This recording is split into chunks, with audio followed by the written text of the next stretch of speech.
और हम क्या कर रहे हैं, उन नदियों के माध्यम से क्या है, एक जगह से एक वस्तु को दूसरी जगह क्या है ले जा रहे हैं। फिर सीमांत सड़कें बच्चों, ये सीमांत सड़कों का मतलब है कि जो देश हमारे आसपास जितने पड़ोसी देश हैं, उन पड़ोसी देशों से हमारी सीमाएं लगती हैं। दूसरा, कुछ पहाड़ी इलाका है, इन इलाकों पर क्या है अलग से क्या है एक संगठन बनाया गया है जो क्या कर रहा है, उन जगहों पर क्या है सड़क का निर्माण कर रहा है। जैसे BRO, एक मैप बनाना है, थोड़ा सा छोटा बना देते हैं ना, थोड़ा सा और अच्छा बन जाएगा।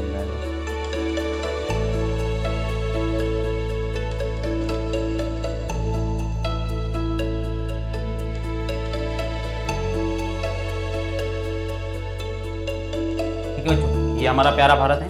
हेलो बच्चों, नमस्कार, सत श्री अकाल, आदाब। तो कैसे हैं आप सभी लोग? आई होप आप सभी अच्छे होंगे। मैं सुनील कुमार स्वागत करता हूं आपके अपने learning platform physics bye Pankaj sir में। तो बच्चों, आज हम एक बहुत ही महत्वपूर्ण चैप्टर को या अध्याय को करने जा रहे हैं, जो है 10th क्लास की कक्षा 10 की भूगोल का चैप्टर, और चैप्टर का नाम है भारतीय अर्थव्यवस्था की जीवन रेखाएं, यानी life lines of the Indian economy. तो इसके बारे में आज हम डिस्कस करेंगे, और ये चैप्टर बहुत ही मजेदार है और बहुत अच्छा है। आपको बहुत अच्छे से ये चैप्टर समझ में भी आएगा और बहुत आसान भी है। अगर आप थोड़ा सा भी ध्यान लगाओगे इस चैप्टर में, तो बच्चों मैं आपसे कह रहा हूं कि इस चैप्टर के आप 100% क्वेश्चंस को कर सकते हो। तो बहुत आसान चैप्टर है और बहुत अच्छा चैप्टर है, मजा भी आएगा। आज इसमें जो है आप क्या क्या चीजें सीखने वाले हो ये भी जानोगे। जैसे मैं आपको बता दूं क्या पढ़ना है हमें। तो बच्चों, इसमें आज हमें जो हमारे यहाँ सड़क परिवहन है, जल, और अगर हम बात करें तो जिसमें रेल परिवहन है, और इसमें पाइपलाइन है। फिर इसमें अगर हम बात करें तो इस जल परिवहन में अगर हम बात करें तो आंतरिक जल परिवहन जिसको होते हैं, जिसको अंतर्देशीय जल मार्ग कहा जाता है। ठीक है, फिर इसी में हम हवाई जहाज के बारे में, यानी अगर हम बात करते वायु परिवहन के बारे में समझेंगे। तो इस तरीके से क्या हमें परिवहन के बारे में समझना है। ठीक है, और परिवहन के बारे में जब समझेंगे तो इसको बहुत अच्छे से क्लियर करेंगे। इसी में हम पोर्ट भी पढ़ेंगे, यानी बंदरगाहों के बारे में भी पढ़ेंगे। तो इन सारी चीजों के क्या है बारे में हम इस चैप्टर में क्या है बच्चों पढ़ने वाले हैं। ठीक है, तो चलो बच्चों हम आगे बढ़ते हैं। तो आप देख लो इस चैप्टर में मैंने जो इमेज लगाई आप देख लो, तो मैंने परिवहन की इमेज लगाई हुई है। तो हम आगे बढ़ते हैं। सबसे पहले हमें यह समझना है मेरे बच्चों कि इस चैप्टर में हमें कौन कौन से टॉपिक जो है वो कवर करने हैं, कौन कौन से विषय ऐसे हैं जो कवर करने हैं। तो देखो, सबसे पहले हम इसका परिचय मतलब इसका इंट्रोडक्शन मतलब कैसे समझेंगे, तो अभी इसको थोड़ा सा रुको, मैं समझाऊंगा। फिर देखो, परिवहन को समझेंगे। परिवहन के अंदर हम कितने तरीके के परिवहन, देखो तो स्थल परिवहन, रेल परिवहन, पाइपलाइन और जल परिवहन, इनके बारे में हम कवर करेंगे। फिर हम वायु परिवहन संचार से क्या है संचार सेवाएं देखेंगे बच्चों, ये ठीक है। इसमें हम क्या देखेंगे, वायु परिवहन संचार सेवाओं के बच्चों हम क्या करेंगे, कवर करेंगे। फिर इसके बाद अंतरराष्ट्रीय व्यापार के बारे में हम कवर करेंगे। फिर हम पर्यटन एवं व्यापार के रूप में इनको इसके बारे में भी क्या हम कवर करेंगे। यानी जो पर्यटन है ना बच्चों, ये हमारे लिए क्या है एक बहुत बड़ा आय का स्रोत है, हमारी राज्य की सरकार के लिए या देश की सरकार के लिए। तो जो पर्यटन है एक व्यापार के रूप में कैसे है, तो इसके बारे में भी हम क्या करेंगे बच्चों, कवर करेंगे। तो इन सारे टॉपिक्स को क्या है हम बच्चों कवर करने वाले हैं, हम एक एक करके इनको पढ़ेंगे। सबसे पहले हमने ये जो बात बोली परिचय की, तो थोड़ा सा परिचय लेते हैं। पहले मेरी बात को ध्यान से सुनेंगे, फिर बाद में आगे हम क्या है पीपीटी को रीड करेंगे। बच्चों, जब हम 10th क्लास की ज्योग्राफी यानी भूगोल का चैप्टर बुक पढ़ रहे हैं, ठीक है, उसमें आपने देखा होगा कि हम अभी तक अगर हम बात करें तो संसाधनों के बारे में डिस्कस कर रहे थे। कौन कौन से संसाधनों के बारे में हमने बात की, तो हमने पहला चैप्टर देखा संसाधन और विकास, रिसोर्स एंड डेवलपमेंट हमने पढ़ा। ठीक है, फिर हमने एग्रीकल्चर वाटर रिसोर्स के बारे में पढ़ा, ठीक है, यानी जल संसाधन पढ़ा हमने। फिर कृषि संसाधन पढ़ा, एग्रीकल्चर यानी कृषि नामक चैप्टर जो हमने पढ़ा वो भी संसाधन है।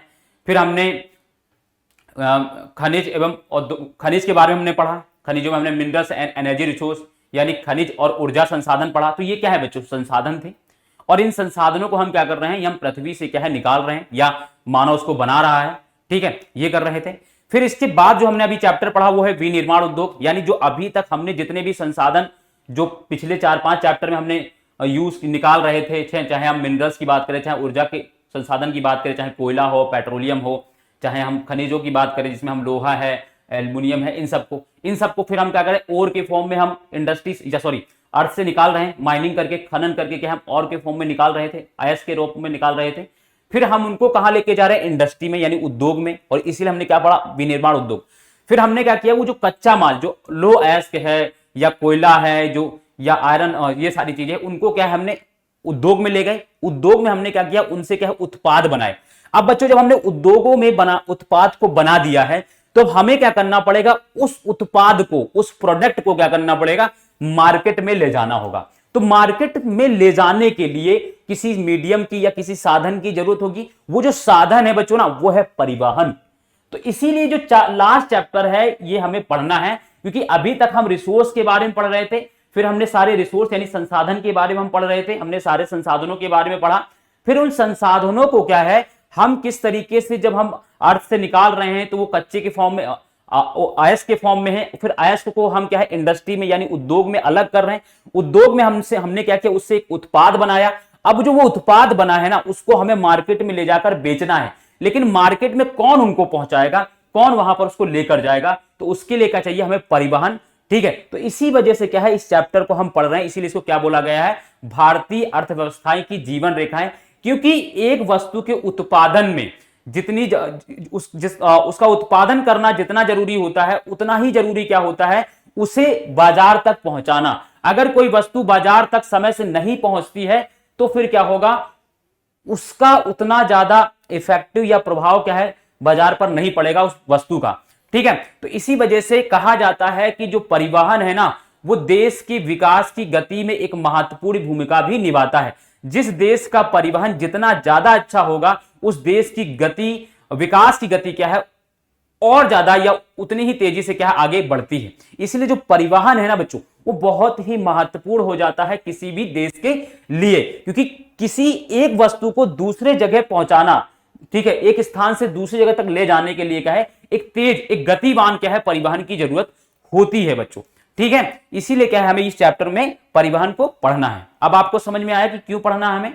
ठीक है, तो अब हम आगे इस पर डिस्कस करेंगे। तो यहां पर देखो, वस्तुओं तथा सेवाओं के आपूर्ति स्थानों से मांग स्थानों, जहां पर हम क्या कर रहे हैं, जहां पर इसका उत्पादन कर रहे हैं, उत्पादन स्थानों से मांग स्थानों तक ले जाने हेतु परिवहन की जरूरत होती है। मैंने आपको बताया कि हम क्या कर रहे हैं, उद्योगों में क्या कर रहे हैं, उत्पादों को बना रहे हैं। अब उद्योगों से उनको बाजार तक, बाजार में उसकी मांग हो रही ना, तो बाजार तक ले जाने के लिए क्या चाहिए, हमें कोई साधन चाहिए। वो साधन क्या है बच्चों, परिवहन है। ठीक है, तो जो भी उत्पादित वस्तुएं हैं उनको बाजार तक ले जाने में परिवहन की एक महत्वपूर्ण भूमिका होती है।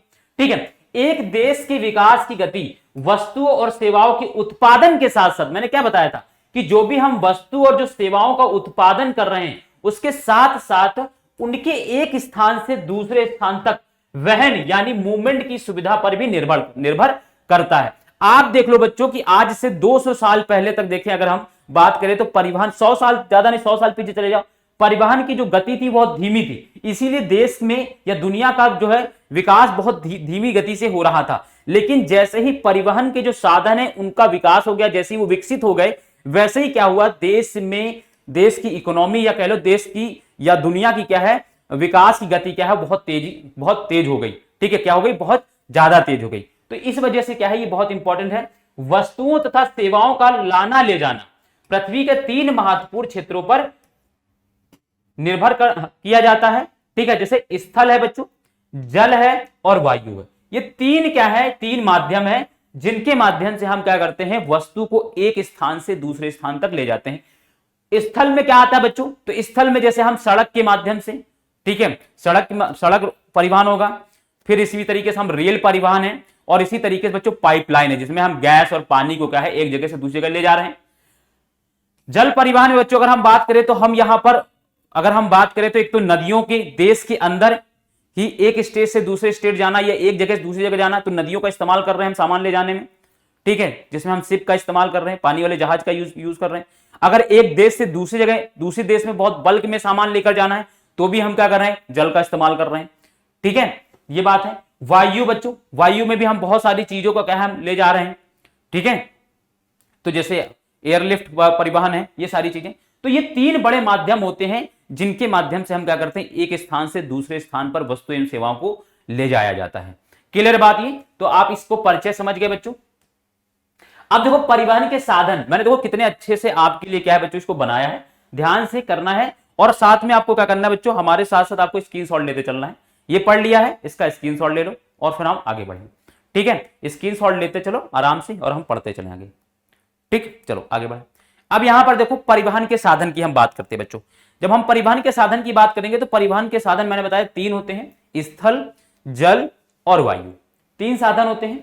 फिर मैंने बताया कि देखो स्थल के अंदर क्या क्या हमें पढ़ना है, तो इसके अंदर हमें सड़क परिवहन पढ़ना है, रेल परिवहन पढ़ना है और पाइपलाइन को पढ़ना है। ठीक है, इनके बारे में ऐसे ही क्या करना है आपको, कॉपी पे एज इट इज ऐसा ही डायग्राम क्या है आपको बना लेना है, ताकि एक आपके पास अच्छा सा क्या है कंटेंट प्रिपेयर हो जाए और आपके पास अच्छा नोट्स हो जाए। ठीक है, फिर देखो जल में अगर हम बात करें बच्चों तो आंतरिक जल परिवहन, आंतरिक जल परिवहन में क्या होता है बच्चों, जैसे देश के अंदर बच्चों, देश के अंदर बच्चों क्या है, हम क्या कर रहे हैं नदियों के माध्यम से क्या है एक वस्तु को दूसरे वस्तु एक वस्तु को एक स्थान से दूसरे स्थान तक क्या है ले जा रहे हैं। ठीक है, तो ये क्या होगा बच्चों आंतरिक जल परिवहन। इसमें क्या हम देश के अंदर ही जो हमारे यहाँ नदियां हैं उन नदियों में क्या है हमने क्या कर दिया, एक परिवहन तंत्र विकसित कर दिया, नदियों के माध्यम से क्या है एक जगह से एक वस्तु को दूसरी जगह क्या है ले जा रहे हैं। दूसरा समुद्री परिवहन, इसमें क्या किया जाता तो इसमें क्या किया जाता है, इसमें एक देश से दूसरे देश में क्या होता है वस्तुओं या सेवाओं का लेन देन किया जाता है। ठीक है, इसके माध्यम से समुद्री परिवहन के माध्यम से। ठीक है, फिर इसके बाद हम बात करें घरेलू विमान सेवा है और फिर अंतरराष्ट्रीय विमान सेवा है। घरेलू विमान सेवा में क्या है, जैसे दिल्ली से कोलकाता जाना है, दिल्ली से लखनऊ जाना है, या लखनऊ से दिल्ली आना है, ये क्या होगा बच्चों, ये घरेलू विमान सेवा हो गई, घरेलू विमान सेवा हो गई। ठीक है, इसमें हम अपने देश के अंदर ही क्या कर रहे हैं, एक जगह से दूसरी जगह जा रहे हैं। ठीक है, देश के अंदर ही, देश के अंदर ही दिल्ली है, देश के अंदर एक राज्य है दिल्ली, और हमें जाना है मान लो लखनऊ, यूपी की राजधानी, तो हम दिल्ली से कहां जा रहे हैं, लखनऊ, किसके, बाई विमान से, बाई एयरलिफ्ट इंडिया। ठीक है, इनके माध्यम से हम जा रहे हैं बच्चों। फिर अंतरराष्ट्रीय विमान सेवा, अंतरराष्ट्रीय विमान सेवा का मतलब क्या है, भारत से अमेरिका जाना है, भारत से ऑस्ट्रेलिया जाना है, भारत से ब्रिटेन जाना है, भारत से जर्मनी जाना है, फ्रांस जाना है, रशिया जाना है, इन जगहों पर जाना है। तो हम क्या कर रहे हैं, हम अंतरराष्ट्रीय सेवाओं का यूज कर रहे हैं, अंतरराष्ट्रीय विमान सेवा का यूज कर रहे हैं। यानी हम क्या करेंगे, अब जो भी अंतरराष्ट्रीय एयरपोर्ट होगा वहां से बैठेंगे, हमें सऊदी अरबिया जाना है तो फिर हम उससे जा रहे हैं। ठीक है, तो ये क्या है, दो तरीके की विमान सेवा होती है, एक तो घर के अंदर और दूसरा अंतरराष्ट्रीय। ठीक है, घर के अंदर की अगर हम बात करें, यानी घरेलू विमान सेवा में सार्वजनिक प्राधिकरण है और निजी कुछ ऐसे भी विमान हैं जो सार्वजनिक हैं, यानी जो सरकार की प्रॉपर्टी है, सरकार द्वारा चलाए जा रहे हैं, संचालित किए जा रहे हैं, और निजी में क्या है, कुछ ऐसे हैं, अब तो ज्यादातर निजी हो गए हैं, जो क्या है लोगों के द्वारा, जो एक व्यक्ति, एक समूह के द्वारा क्या है चलाए जा रहे हैं। ठीक है, क्लियर बात ये, तो ये बात समझ में आ गई। इसके बाद हम क्या करेंगे, एक एक क्या है परिवहन के साधन को क्या हम पढ़ेंगे। आगे बढ़ते हैं बच्चों। अब देखो स्थल परिवहन के बारे में पढ़ें। देखो यहां पर देखो, पहले हमने देखा परिवहन के साधन, उसमें क्या है स्थल है, तो स्थल परिवहन के बारे में हम पढ़ेंगे। तो स्थल परिवहन के अंदर पहला क्या है बच्चों, सड़क परिवहन। यहां देख लो, पहला क्या है सड़क परिवहन। तो हम क्या करते हैं, पहले सड़क परिवहन को ही देखते हैं बच्चों। देखो सड़क जो परिवहन है ना बच्चों, देखो इसको, भारत विश्व के सर्वाधिक सड़क जाल वाले देशों में से एक है, यानी हमारे पास बहुत बड़ा सड़क तंत्र है। ठीक है, बहुत बड़ा सड़क का एक जाल है, और यहां सड़क जाल लगभग 56 लाख किलोमीटर है बच्चों, 56 लाख किलोमीटर लगभग लंबी सड़कें हमारे भारत में बन चुकी हैं अभी तक। ठीक है, इसका लगातार विकास ही होता जा रहा है, लगातार इसमें क्या है संख्या क्या है, नंबर इसमें क्या है बढ़ता ही जा रहा है। ठीक है, तो नंबर इसमें क्या है लगातार बढ़ता ही जा रहा है, और सड़क तंत्र क्या है और बढ़ता ही जा रहा है। ठीक है, ये बात समझ में आना।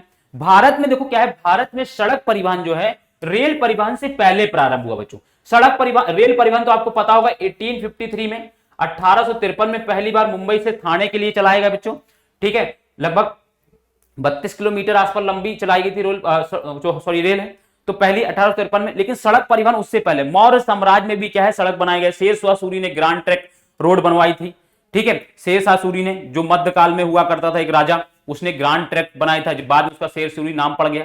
तो ये क्या है बच्चों, प्राचीन काल से हमारे यहाँ बच्चों, अगर हम बात करें प्राचीन काल में मौर्य साम्राज्य में क्या है, उत्तरापथ नामक एक रोड, एक क्या है, एक बाय रोड क्या है जगह का नाम आया, उत्तरापथ जिसको बोलते हैं, उत्तरापथ और दक्षिणापथ, यानी उसमें उसके माध्यम से लोग उत्तर जाते थे, एक जगह से दूसरी जगह कनेक्ट होते थे, तो वहां पर उत्तरापथ नामक एक सड़क का यूज हुआ है। तो आप समझ रहे हो कि प्राचीन काल से ही बच्चों क्या है वहां पर आपको देखने को मिलेगा कि सड़क का जो है तंत्र विकसित हुआ हमारे यहाँ। अब देखो, निर्माण तथा व्यवस्था में सड़क परिवहन रेल परिवहन की अपेक्षा अधिक सुविधाजनक है। रेल परिवहन की अपेक्षा क्या है, जो सड़क परिवहन है वो ज्यादा ही क्या है, ठीक है, ज्यादा ही क्या बच्चों सुविधाजनक है। ठीक है, इसके कई कारण हैं, हम आगे बात भी करेंगे अभी। ठीक है, इसके कई कारण है, हम आगे डिस्कस भी कर लेंगे अभी। क्लियर बात ये? तो इसका क्या करोगे आप, एक बार स्क्रीनशॉट लोगे और फिर हम आगे बढ़ेंगे। चलो, भारत में सड़कों के प्रकार बच्चों, सड़कें अगर हम बात करें मोटी 6 प्रकार की होती है, लगभग 6 प्रकार की सड़कें भारत में पाई जाती हैं। इनके बारे में हम क्या करेंगे बच्चों, डिस्कस करेंगे बच्चों, ठीक है। देखो, भारत में सड़कों की सक्षमता के आधार पर इन्हें निम्न 6 वर्गों में वर्गीकृत किया गया है। 6 वर्गों में, किसके, सक्षमता के आधार पर, बहुत ज्यादा बड़ी से छोटे के आकार के आधार पर हम कह सकते हैं, लंबाई के हिसाब से भी कह सकते हैं, ऐसे बात करते हैं। देखो, पहला है बच्चों स्वर्णिम चतुर्भुज महाराजमार्ग। इनके बारे में हम एक एक करके अभी आगे डिस्कस भी करेंगे, डिटेल से डिस्कस करेंगे। पहले इनका सिर्फ आप लोग नाम जानो, कितने प्रकार की होती ये जान लो बच्चों, और इनका नाम जान लो और क्या है बच्चों ये भी जान लो, फिर इसके बाद हम डिटेलिंग आगे करेंगे, क्योंकि एक पहले थोड़ी सी इनकी जो बेसिक जानकारी पहले उसको जान लो। देखो, जो पहली टाइप की है वो स्वर्णिम चतुर्भुज महाराजमार्ग है, ठीक है, और ये 4 महानगरों को जोड़ता है। कौन से 4 महानगर जोड़ते हैं बच्चों, तो जैसे मुंबई, जैसे अगर हम बात करें बच्चों दिल्ली, ठीक है, दिल्ली, कोलकाता, कोलकाता, ठीक है, जिसको कोलकाता भी कहते हैं, कोलकाता लिख दें, ठीक है, दिल्ली, कोलकाता, चेन्नई और मुंबई, ये 4 महानगरों को जोड़ता है, जिनको 4 मेगा सिटी भी कहा जाता है। मुंबई, इन 4 नगरों से जोड़कर क्या है ये स्वर्णिम चतुर्भुज महाराजमार्ग बना है, ठीक है। और मैं आपको बता दूं बच्चों, इस स्वर्णिम चतुर्भुज महाराजमार्ग में क्या है, लगभग 5846 किलोमीटर लंबी सड़क बनी है बच्चों, 5846 किलोमीटर लंबी। अभी आ गया, मैंने कहा कि डिस्कस करेंगे, सिर्फ इतना जान लो। अभी 4 महानगर कौन से बच्चों, इनको जोड़ रही है, तो दिल्ली, कोलकाता, चेन्नई और मुंबई। अभी इसके बारे में हम एक डायग्राम भी बनाएंगे, तब आपको और बेटर समझ में आएगा। राष्ट्रीय राजमार्ग की बात करें बच्चों, तो ये देश के दूरस्थ भागों को जोड़ता है बच्चों, देश के दूसरे भाग को, एक जैसे यूपी को बिहार से जोड़ दिया, यूपी को दिल्ली से जोड़ दिया, ऐसे राजमार्ग है, जैसे यमुना राजमार्ग है, ठीक है, जैसे गंगा एक्सप्रेसवे है, ठीक है, अगर हम बात करें आगरा एक्सप्रेसवे है, ये सब क्या है बच्चों, ठीक है, यमुना एक्सप्रेसवे है, ये क्या है बच्चों, ये जो राजमार्ग है ये क्या है बच्चों, ये एक दूरस्थ स्थल को किसी दूसरे स्थान से क्या है, जोड़ रहे हैं, ठीक है, तो ये है। फिर बात करेंगे बच्चों राजमार्ग। राजमार्ग क्या होते हैं बच्चों, राजमार्ग वो है कि एक देश के, एक राज्य के अंदर क्या है, वो राज्य की राजधानी को और दूसरे अन्य मुख्यालय से क्या है, जोड़ती है। एक राज्य के अंदर वो रोडें बनी होंगी, वो सड़कें बनी होंगी, और वो क्या करेंगे, राज्य की राजधानी को राज्य के अन्य मुख्यालयों से क्या है, कनेक्ट करती है। तो देखो यहां राज्य की राजधानी को जिला मुख्यालयों से क्या है बच्चों, जोड़ता है। क्लियर है राजमार्ग के बारे में? अभी इनके बारे में बताएंगे, इनको कौन कंट्रोल कर रहा है, कौन इनको चला रहा है, ये सारी चीजें भी बात करेंगे, सिर्फ अभी इनका बेसिक जानो।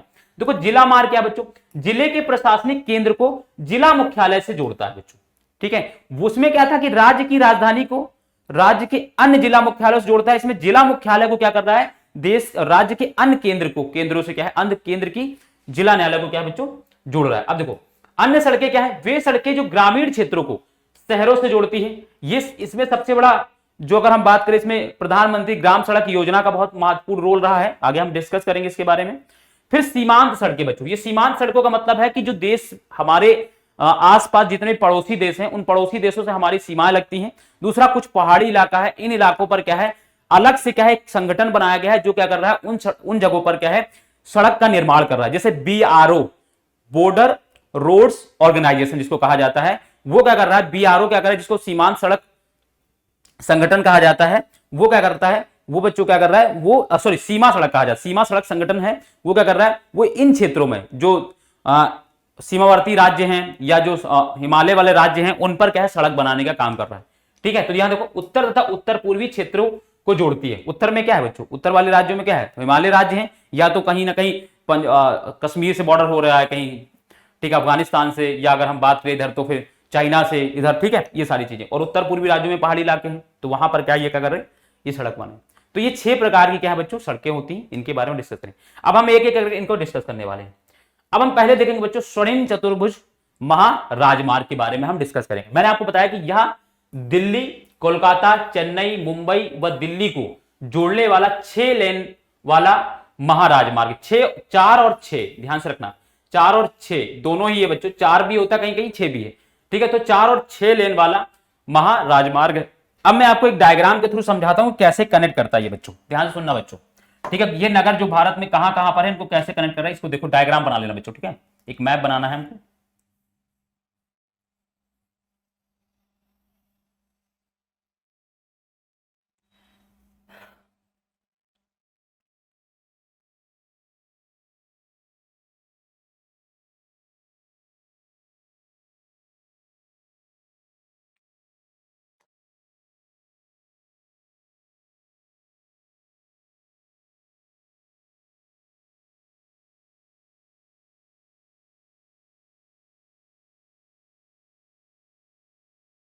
कट गया ऊपर, चलो थोड़ा नीचे बनाते हैं क्योंकि ऊपर कट जा रहा है।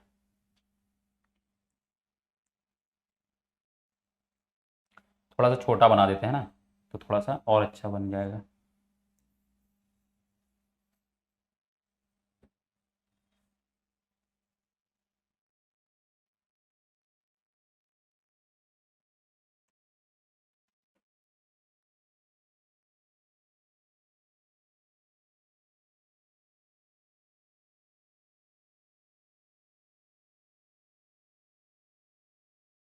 ठीक है बच्चों, ये हमारा प्यारा भारत है। इस प्यारे भारत में अगर हम बात करें बच्चों, तो यहां पर क्या है बच्चों, यहां पर दिल्ली है, ठीक है, ये क्या है, दिल्ली है। और अगर हम बात करें तो यहां पर क्या है, कोलकाता है, ठीक है। फिर यहां पर चेन्नई है, ठीक है। और फिर यहां पर मुंबई है, ठीक है। अब इन्हीं को क्या कर रहा है, ये राजमार्ग क्या है, जोड़ रहा है। कैसे जोड़ रहा है, तो यहां पर देखो, दिल्ली से कोलकाता, कोलकाता से चेन्नई, चेन्नई से मुंबई, मुंबई से फिर दिल्ली। इस देखो ये देखने में कुछ कैसा लगता है, चतुर्भुज की तरह, इसीलिए इसका नाम रखा गया स्वर्णिम चतुर्भुज राजमार्ग, राज महामार्ग, है ना। तो ये क्या है बच्चों, महाराजमार्ग, सॉरी महाराजमार्ग। तो ये देखो ये चतुर्भुज की तरह देखने को मिलेगा, इसीलिए इसका नाम रखा गया। इसका क्या नाम है, स्वर्णिम चतुर्भुज महाराजमार्ग, इसी परियोजना का। और मैं आपको बता दूं बच्चों, ये जो परियोजना है, ये परियोजना मैंने आपको बताया कितने किलोमीटर लंबी है, तो 5846 किलोमीटर ये लंबी है, ठीक है। और इस परियोजना की शुरुआत कब हुई बच्चों, तो मैं आपको बता दूं, इस परियोजना की शुरुआत जो है 2001 में, 2001 में,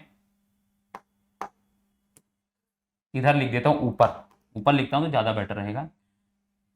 कब हुई शुरू ये परियोजना, तो ये परियोजना जो है वो 2001 में, ठीक है, शुरू हुई। और उस समय जो देश के प्रधानमंत्री थे माननीय अटल बिहारी वाजपेयी जी, ठीक है, अटल बिहारी वाजपेयी जी ने क्या किया था, इस योजना को क्या है, शुरू किया था, ठीक है। हालांकि इस योजना का प्रस्ताव उन्होंने उन्होंने क्या है, उन्होंने 1995 में इसका प्रस्ताव दिया था, लेकिन उस समय किसी कारणों से हो नहीं पाया था।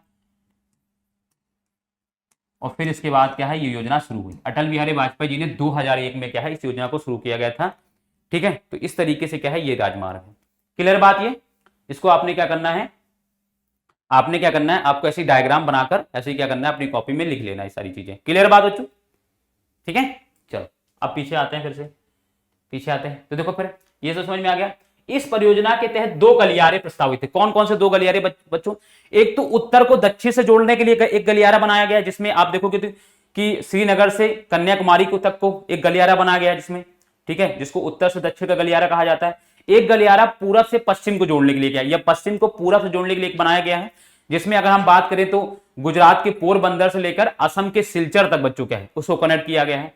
तो इस तरीके से क्या है, एक दो गलियारे बनाए गए, एक तो उत्तर से दक्षिण गलियारा और दूसरा पश्चिम से पूर्व गलियारा। उत्तर से दक्षिण जो गलियारा है वो श्रीनगर को कन्याकुमारी से जोड़ता है, और दूसरी बात है जो पश्चिम से पूरब का जो गलियारा है वो पोरबंदर, गुजरात के पोरबंदर से असम के सिलचर तक है, ठीक है। तो दो गलियारे विकसित किए गए। देखो उत्तर दक्षिण गलियारा जो श्रीनगर को कन्याकुमारी से जोड़ता है, और पूरब पश्चिम गलियारा जो सिलचर तथा पोरबंदर को जोड़ता है। सिलचर कहां, असम में, और पोरबंदर कहां, गुजरात में। तो इस तरीके से आप देखो, इसको भी बनाना चाहो तो आप ऐसे बना सकते हो, ठीक है। इसको भी अगर बनाना चाहो आप लोग तो ऐसे बना सकते हो। जैसे मैं यहीं पर एक छोटा सा मैप और बना दे रहा हूं, ठीक है, यहीं पर मैं एक छोटा सा मैप और बना दे रहा हूं ताकि आप लोगों के ये भी कनेक्ट कर लो।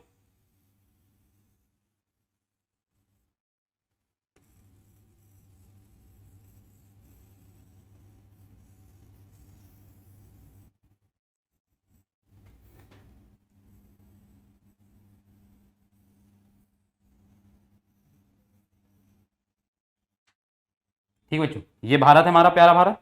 इस प्यारे भारत में अगर हम बात करें बच्चों, तो यहां पर क्या है बच्चों, यहां पर श्रीनगर है, ठीक है, ये क्या है बच्चों, श्रीनगर, ठीक है। यहां पर क्या है बच्चों, तमिलनाडु में कन्याकुमारी, यहां पर क्या है बच्चों, अगर हम बात करें तो कन्याकुमारी, ठीक है। फिर यहां पर अगर हम बात करें तो पोरबंदर, और यहां पर क्या है सिलचर। तो ये है पोरबंदर, ठीक है, और ये क्या है बच्चों सिलचर, ठीक है। अब इसको क्या कर रहे हैं, इसको क्या कर रहे हैं, इसको कनेक्ट कर दे रहे हैं। कैसे कनेक्ट हो जाएगा, तो ये उत्तर से दक्षिण का गलियारा है ये, और ये पूरा से पश्चिम का गलियारा है, ठीक है। क्लियर बात ये। तो इस तरीके से क्या है, इसमें ये चीजें की गई हैं। ये डायग्राम आपको बन जाना चाहिए और आपको समझ में आना भी चाहिए, ठीक है। क्लियर, आगे बढ़े।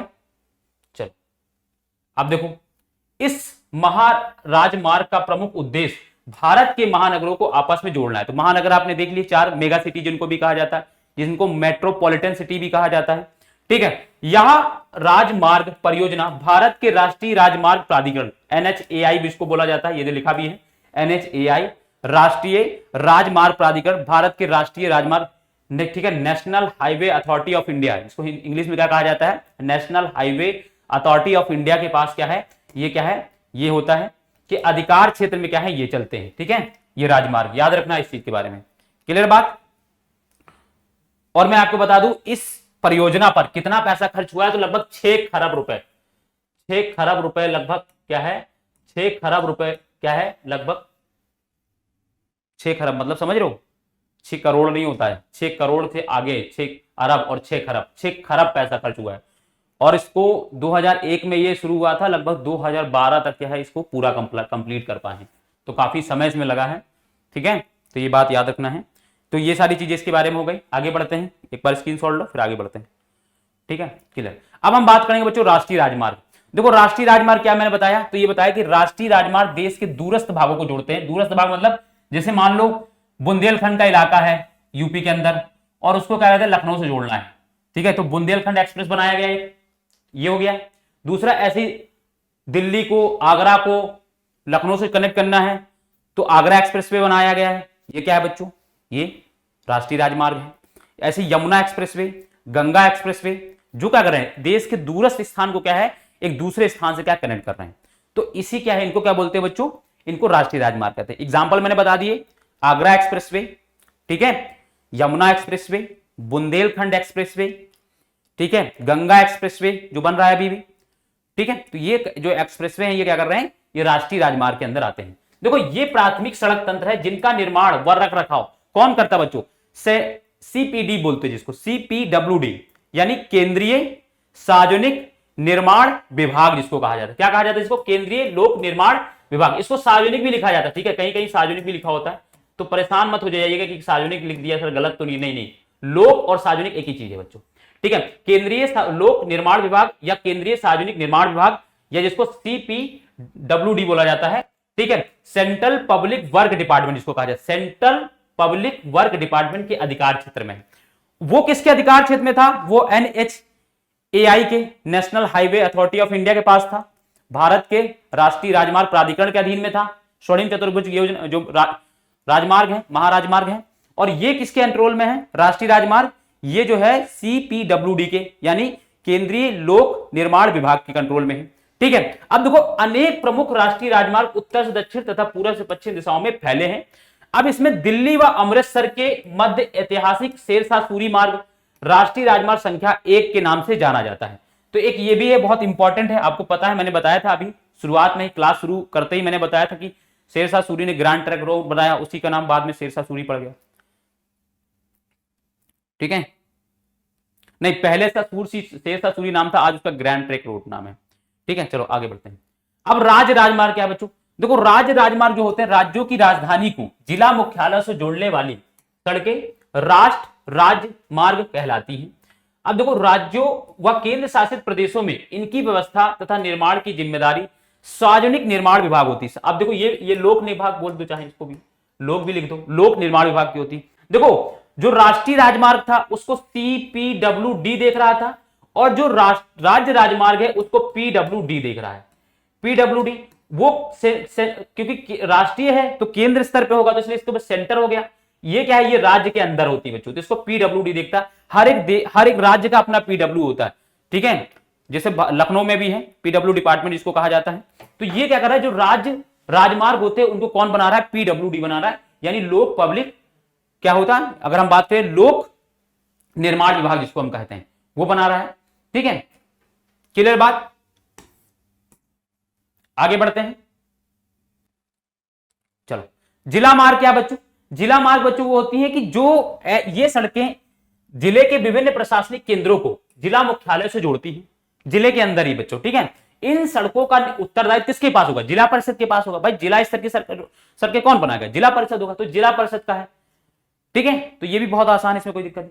अन्य सड़कें कौन सी, अन्य सड़कें वे हैं जो गांव को शहरों से कनेक्ट कर रही हैं, जो ऐसी सड़क, कुछ सड़कें ऐसी हैं बनाई गई हैं जिनका उद्देश्य क्या है, दूरस्थ जो गांव है, जो बहुत सीमांत क्षेत्रों में जो गांव है, उनको क्या करना है, उनको शहरों से जोड़ना है। तो इस ऐसी सड़कों क्या है, वो अन्य सड़कें कही गई है। देखो ये सड़कें ग्रामीण क्षेत्रों को शहरों से जोड़ती है बच्चों, और इसका निर्माण देखो बच्चों, ये मैंने आपको बताया कि प्रधानमंत्री ग्रामीण सड़क परियोजना, मैंने आपको शुरुआत में कहा था कि ये क्या है, इसमें एक मील का पत्थर साबित हुई है बच्चों। ये जो परियोजना है 2000 में स्टार्ट की गई थी। इस समय भी देश के प्रधानमंत्री कौन थे, तो अटल बिहारी वाजपेयी जी। अटल बिहारी वाजपेयी जी ने क्या किया था, ये परियोजना शुरू की थी। इसका उद्देश्य यही था कि देश के जो दूरस्थ कोने कोने में बसे गांव हैं, जो शहरों से कनेक्ट नहीं है, जहां पर टूटी फूटी सड़कें हैं, जहां पर जिनका कोई तरीके से कनेक्शन नहीं है शहरों से, बड़े बड़े शहरों से, तो उनको क्या है, उन गांवों को शहरों से जोड़ने के लिए क्या किया गया था, प्रधानमंत्री ग्रामीण सड़क परियोजना क्या है, शुरू की गई थी, ठीक है। और इसके तहत इन सड़कों के विकास को विशेष प्रोत्साहन मिला, और बहुत वो भी मिला कि, और आज हम देख लो कि बहुत सारे गांव जो ऐसे हैं जो जिनको हम शहर से क्या है जोड़ पाए, इसी योजना के दम पर ऐसा हो पाया है, ठीक है। क्लियर बात, ये आगे बढ़े। चलो इसका स्क्रीनशॉट लो ले, फिर हम आगे बढ़े। चलो, सीमांत सड़क बच्चों, सीमांत सड़क मैंने आपको बताया कि जो भारत के उत्तर और उत्तर पूर्वी क्षेत्रों में जो सड़कें बनाई जा रही, और ये ज्यादातर हिमालय क्षेत्रों में बन रही है, या देश जो अंतरराष्ट्रीय सीमाएं हमारी जिन देशों से साझा हो रही, उनके आसपास क्या है, ये सड़कें बनाई जा रही हैं। और इसको बनाने का काम जो है किसको दिया गया है, सीमा सड़क संगठन को दिया गया, जिसको BRO बोला जाता है,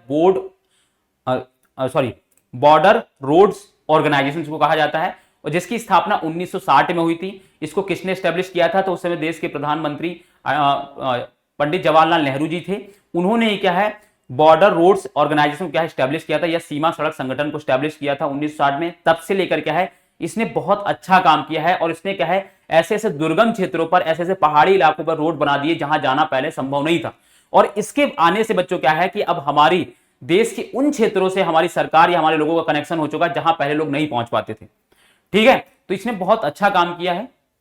देखो, भारत सरकार प्राधिकरण के अधीन सीमा सड़क संगठन है, जो देश के सीमांत क्षेत्रों में सड़कों का निर्माण व उनकी देखरेख करता है, ठीक है। यह संगठन 1960 में बनाया गया, जिसका कार्य उत्तर तथा उत्तर पूर्वी क्षेत्रों में, हालांकि मैं बता दूं उत्तर वाले राज्य में कौन से, जो हिमालयन राज्य हैं, और उत्तर पूर्वी क्षेत्रों में कहां पर, जहां पर हिमालय राज्य हैं, उन राज्यों में क्या है बच्चों, ये इस काम कर रही है में सामरिक महत्व की सड़कों का विकास करना है, ठीक है। इन सड़कों के विकास से, इन सड़कों के विकास से दुर्गम क्षेत्रों में, मैंने बताया जहां पहले लोग जा नहीं पाते, दुर्गम क्षेत्रों में आवाजाही सरल हुई है, तथा इन क्षेत्रों के आर्थिक विकास में भी सहायक हुई है।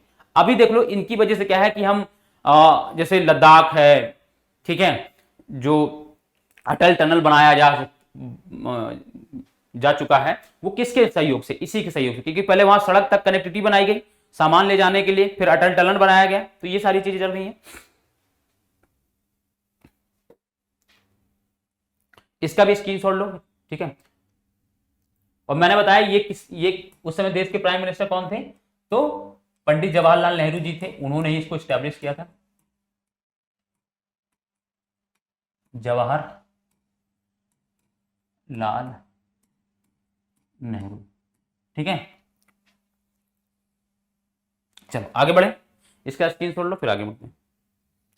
अब सड़क परिवहन रेल परिवहन से अधिक महत्वपूर्ण होने के कारण, क्या कारण है सड़क परिवहन, देखो एक तो सड़क परिवहन इसलिए भी लाभदायक होता है कि ये जो है ना बच्चों, ये देश के दुर्गम क्षेत्रों में भी सड़क बनाई जा सकती है, लेकिन रेल नहीं बनाई। जैसे हिमालयन क्षेत्रों में रेल बहुत कम है, रेल की कनेक्टिविटी बहुत कम है हिमालयन क्षेत्रों में।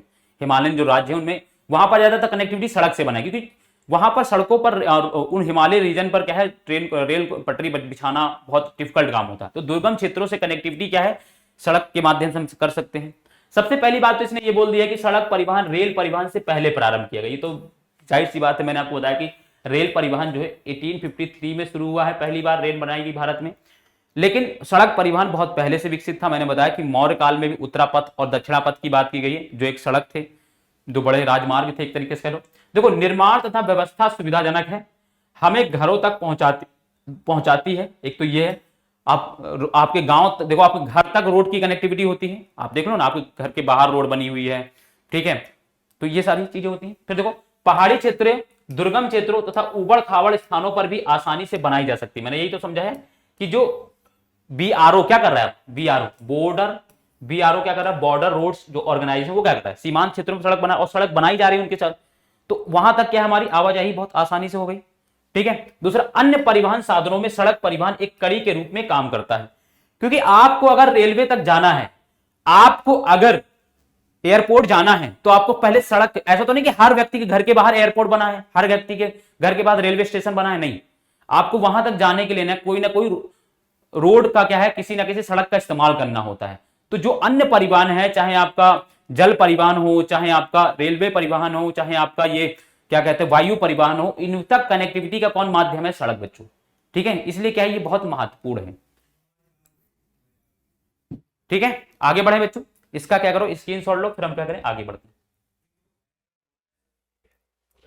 अब सड़क परिवहन किन किन समस्याओं से जूझ रहा है, ये बहुत इंपॉर्टेंट है। सबसे पहली बात यह है कि हमारे देश में आज भी अगर हम बात करें तो लगभग आधी सड़कें, लगभग 50% सड़कें ऐसी हैं जो कच्ची सड़कें हैं, और जो बरसात के मौसम में क्या है, जहां पर जाने योग्य नहीं होता, जो बहुत मुश्किल भरी हो जाती है, जहां निकलना, साइकिल तो, पैदल तो लोग निकल नहीं पाते, परिवहन तो छोड़ दो, जो साधन है, जो परिवहन है, वो तो निकलना बहुत मुश्किल ही समझ लो, ठीक है, वाहन को निकलना बहुत आसान नहीं होता है। तो देखो, लगभग आधी सड़कें कच्ची हैं जो वर्षा ऋतु में काम योग्य नहीं रहती, एक बड़ी समस्या ये है हमारे यहाँ, ठीक है। तो फिर दूसरी बात है कि हमारे यहां उतनी सड़कें नहीं अभी तक बना पाई हैं जितनी ज्यादा यात्री हैं, ठीक है। तो यात्रियों का अनुपात जो है सड़कों के बनने के अनुपात से बहुत ज्यादा है, ठीक है। एक समस्या हमारे यहाँ यह भी है कि अभी भी हमारे यहाँ पर्याप्त सड़कें नहीं बनाई जा चुकी हैं। हालांकि हमारे देश के जो इस समय के जो संचार मंत्री हैं, या ठीक है, परिवहन मंत्री हैं, नितिन गडकरी जी बहुत अच्छा काम कर रहे हैं, उन्होंने बहुत अच्छा काम किया हाईवे रोड्स के मामले में, ठीक है। तो देखो, यातायात व यात्रियों की संख्या के अनुपात में सड़कें अपर्याप्त है बच्चों, ठीक है। अब बढ़ते, एक तो ये बात है, दूसरा, बढ़ते हुए वाहन के कारण क्या हो रहा है बच्चों, सड़कें कम हैं और लोग बढ़ते जा रहे हैं और वाहन बढ़ते जा रहे हैं, तो उससे क्या हो रहा है बच्चों, जाम की समस्या हो रही है बच्चों, जाम की समस्या। बड़े बड़े जो शहर हैं, बड़े बड़े जो नगर है, आप देखो वहां पर जाम बहुत लगता है, ठीक है, जाम बहुत ज्यादा लगता है, तो जाम की समस्या है। बढ़ते हुए वाहनों के कारण सड़कें तंग व भीड़ भरी है बच्चों, यही चीजें, ठीक है। अब इससे सड़कों पर ट्रैफिक जाम हो जाता है, एक तो ये भी समस्या है।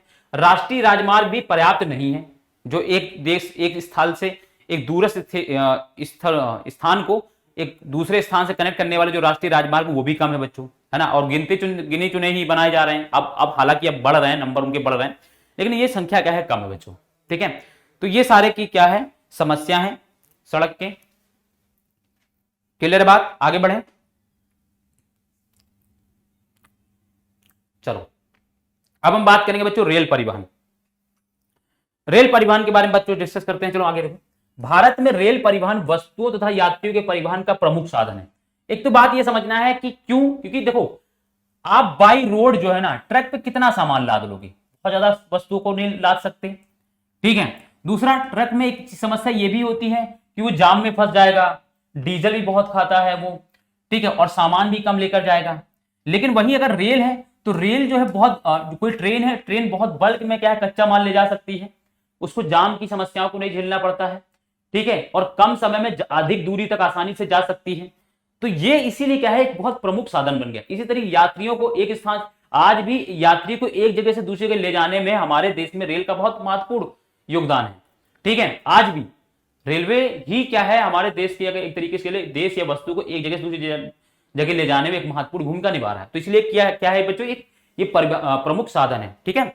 अब देखो, रेल परिवहन अनेक कार्यों में सहायक है, जैसे व्यापार है बच्चों, भ्रमण है, व्यापार तो हम लोग कर ही रहे हैं बच्चों। व्यापार मतलब कैसे कि मान लो ये यूपी कोई राज्य है और यूपी से किसी वस्तु को बिहार पहुंचाना है, तो हम क्या कर रहे हैं बच्चों, कोई बहुत ज्यादा बल्क में है तो हम क्या कर रहे हैं, ट्रेन पे ही क्या लाद दे रहे हैं, ठीक है, कच्चा माल, और उसको वहां पहुंचा दे रहे हैं, तो इसको व्यापार के लिए हो जाएगा।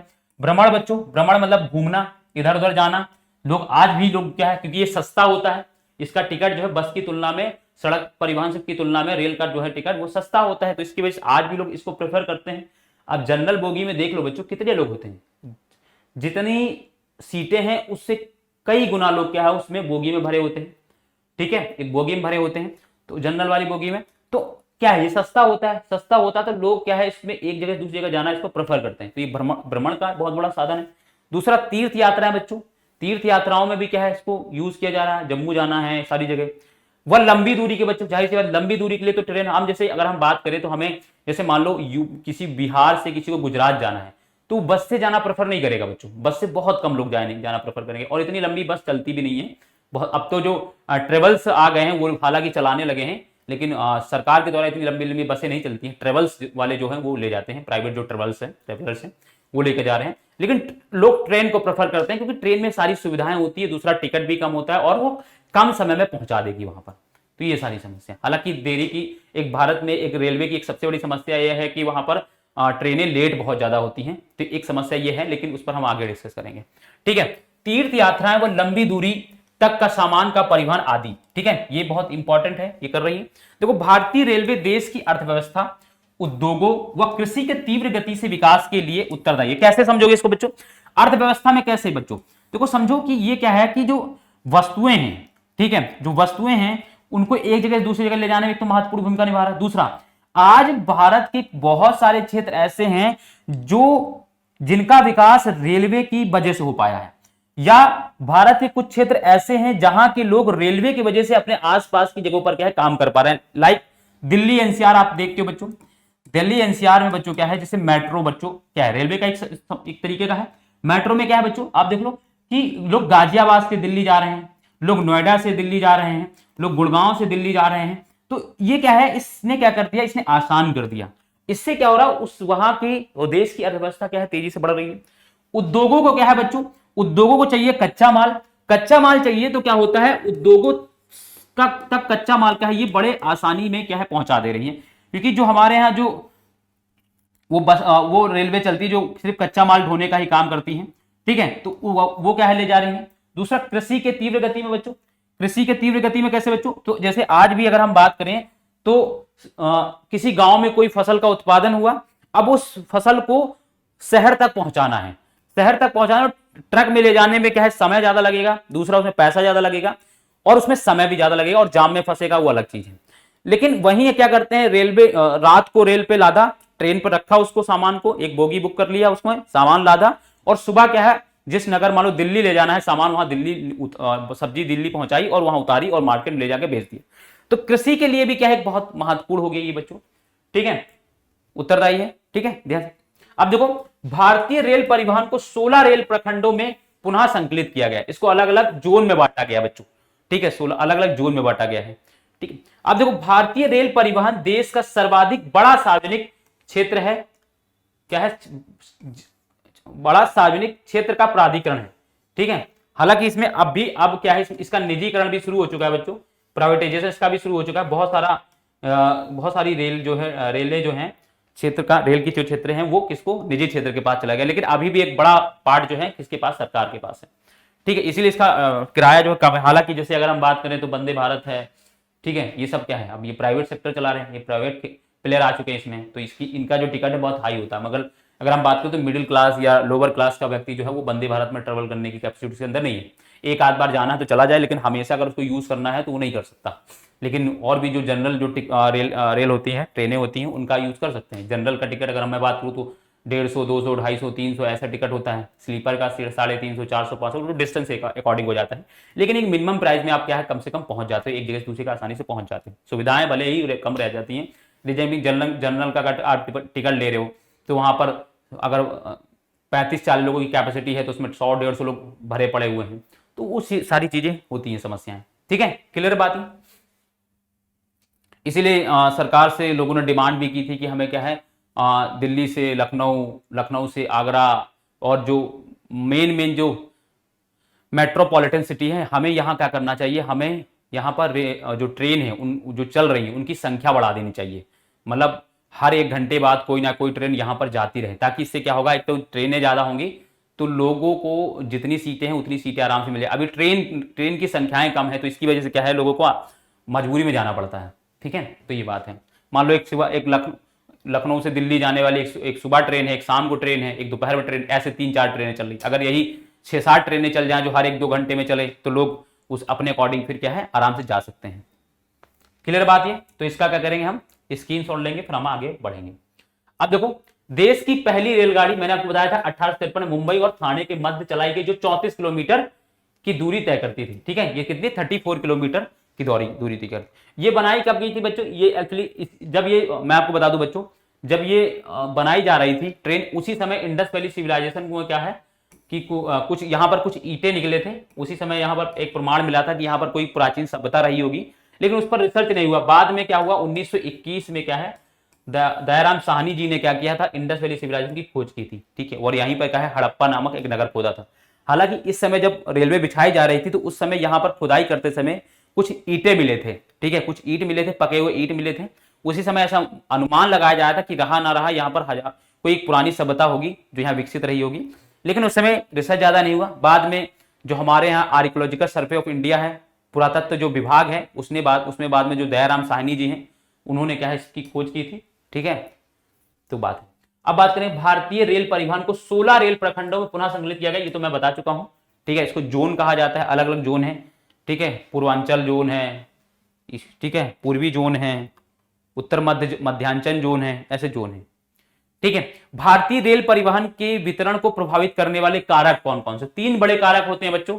एक तो भू आकृतिक कारक होता है, दूसरा आर्थिक और प्रशासनिक कारण होता है। तो ये कुछ इंपॉर्टेंट कारक होते हैं जो क्या करते हैं, भारतीय जो रेल परिवहन की वितरण को क्या है, प्रभावित करते हैं। भू आकृतिक कारक कैसे प्रभावित करते हैं बच्चों? तो ध्यान सुनना बच्चों, कि जैसे मैदानी इलाका है, तो मैदानी इलाके में क्या है, आसानी से क्या है, रेलवे लाइन जो है बिछाई जा सकती है। हालांकि मैदानी इलाकों में भी नदियां क्या है, रेलवे को बाधित करती हैं, लेकिन हम वहां पर पुल और सारी चीजें बनाकर क्या करते हैं, वहां पर रेलवे ट्रैक बना देते हैं। जैसे गंगा पर, यमुना पर पुल बनाए गए हैं और उस पर से रेलवे गुजारी जा रही है। ठीक है, तो मैदानी भागों में क्या है, रेलवे को बिछाना बहुत आसान होता है, रेलवे ट्रैक बनाना आसान होता है। लेकिन वहीं अगर हम बात करें तो पहाड़ी इलाकों में या दुर्गम जो क्षेत्र है, जो प्लेटू वाले जो इलाका है, जो पठारी इलाका है, वहां पर क्या है, रेलवे ट्रैक बिछाना आसान नहीं होता, बहुत कठिन काम होता है। तो ये जो भौगोलिक आकृतियां हैं, वो भी क्या करती हैं, रेलवे लाइन को या रेलवे ट्रैक को बिछाने में एक महत्वपूर्ण भूमिका निभा रही है। जैसे राजस्थान का इलाका है, गुजरात का कच्छ वाला दलदली वाला इलाका है, इन इलाकों में क्या अगर हम बात करें तो यहाँ पर रेलवे ट्रैक बिछाना थोड़ा सा डिफिकल्ट होता है। ठीक है, ये बात क्लियर हो गई। ठीक है, तो पहले देखो भू आकृतिक कारक। अब देखो, देश में रेल परिवहन के वितरण को प्रभावित करने वाले कारकों में भू आकृतिक, आर्थिक व प्रशासकीय कारक हैं। ठीक है, पहले हम भू आकृतिक कारक के बारे में डिस्कस कर रहा था अभी, तो इसके बारे में बता। देखो, उत्तरी मैदान अपनी विस्तृत समतल भूमि, सघन जनसंख्या घनत्व, संपन्न कृषि व संसाधनों के कारण रेल परिवहन के विकास व वृद्धि में सहायक रहा है बच्चों, क्योंकि यहां पर मैदान समतल मैदान है। फिर देखो, प्रायद्वीपीय भारत में रेल मार्ग उबड़ खाबड़ पहाड़ी क्षेत्रों, छोटी पहाड़ियों और सुरंगों आदि से होकर गुजरते हैं। ठीक है, यहां पर थोड़ा सा रेल मार्ग बिछाना क्या है, रेल ट्रैक बिछाना बहुत आसान नहीं है, थोड़ा सा डिफिकल्ट काम है। ठीक है, आगे देखो बच्चों, हिमालय पर्वतीय क्षेत्रों में भी दुर्गम उच्चावच, विरल जनसंख्या तथा आर्थिक अवसरों की कमी के कारण रेलवे लाइन के निर्माण में प्रतिकूल परिस्थितियां उत्पन्न करता है। आप देखो ना, मैंने बताया कि रेल जो भी हिमालयन जो क्षेत्र है, वहां पर अगर हम बात करें तो वहां पर पहाड़ियां हैं, उबड़ खाबड़ रीजन है। ठीक है, वहां पर जनसंख्या भी बहुत कम है। इसकी वजह से क्या है, वहां पर रेलवे लाइन बिछाया, रेलवे जो ट्रैक है ना, वो बहुत कम बनाए गए हैं। अब देखो, पश्चिमी राजस्थान, गुजरात के दलदली भाग, मध्य प्रदेश के वन क्षेत्र, छत्तीसगढ़, उड़ीसा व झारखंड में रेल लाइन निर्माण कराना कठिन है। ठीक है, इन जगहों पर क्या है, रेल लाइन जो है बिछाना थोड़ा सा कठिन काम है। तो इसकी वजह से क्या है, यहां पर असमान वितरण है। मैदानी भागों में आपको बहुत घने रेल ट्रैक मिल जाएंगे, वहीं पहाड़ी इलाकों में बहुत विरल मिलेगा, उत्तर पूर्वी क्षेत्रों में बहुत विरल मिलेगा। ठीक है, राजस्थान के पश्चिमी वाला इलाका जहां पर डेजर्ट है, थार डेजर्ट है, वहां पर आपको बहुत कम मिलेगा, इक्का दुक्का मिल जाएगा आपको रेलवे ट्रैक।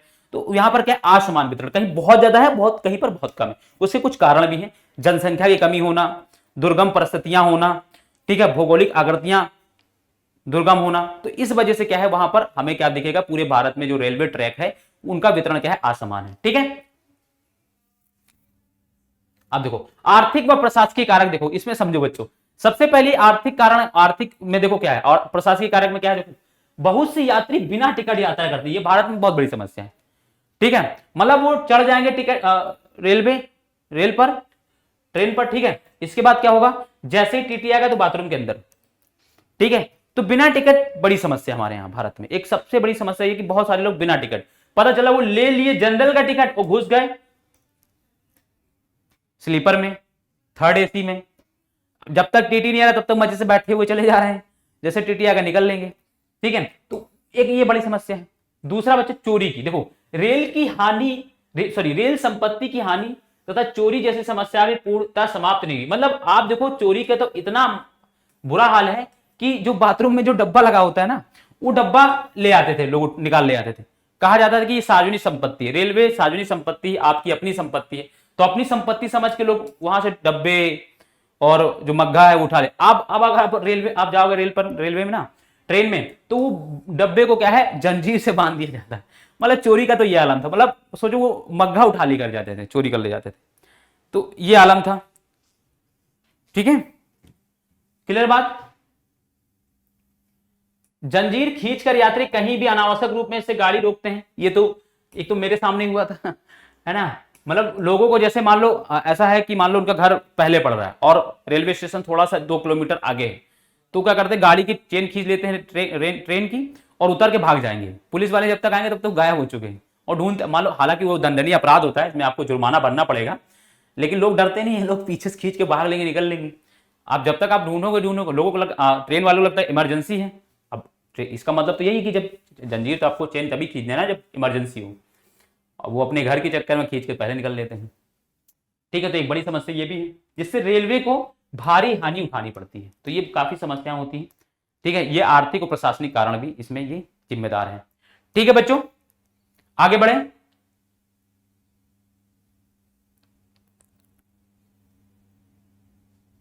अब बच्चों पाइपलाइन के बारे में बात करेंगे। पाइपलाइन भी क्या है बच्चों, सड़क परिवहन का एक माध्यम है बच्चों। ठीक है, सॉरी, स्थल परिवहन का एक माध्यम है, सड़क परिवहन नहीं, स्थल परिवहन का एक माध्यम है। तो इसमें देखो पाइपलाइन क्या है, पाइपलाइन के माध्यम से हम क्या कर रहे हैं बच्चों, गैस को एक जगह से दूसरी जगह मूव करा रहे हैं, पानी को बच्चों क्या कर रहे हैं, पाइपलाइन के माध्यम से क्या है, एक जगह से दूसरी जगह मूव करा रहे हैं। तो वो चीजें हैं। देखो पहले पाइपलाइन का उपयोग शहरों व उद्योगों में पानी पहुंचाने हेतु होता था।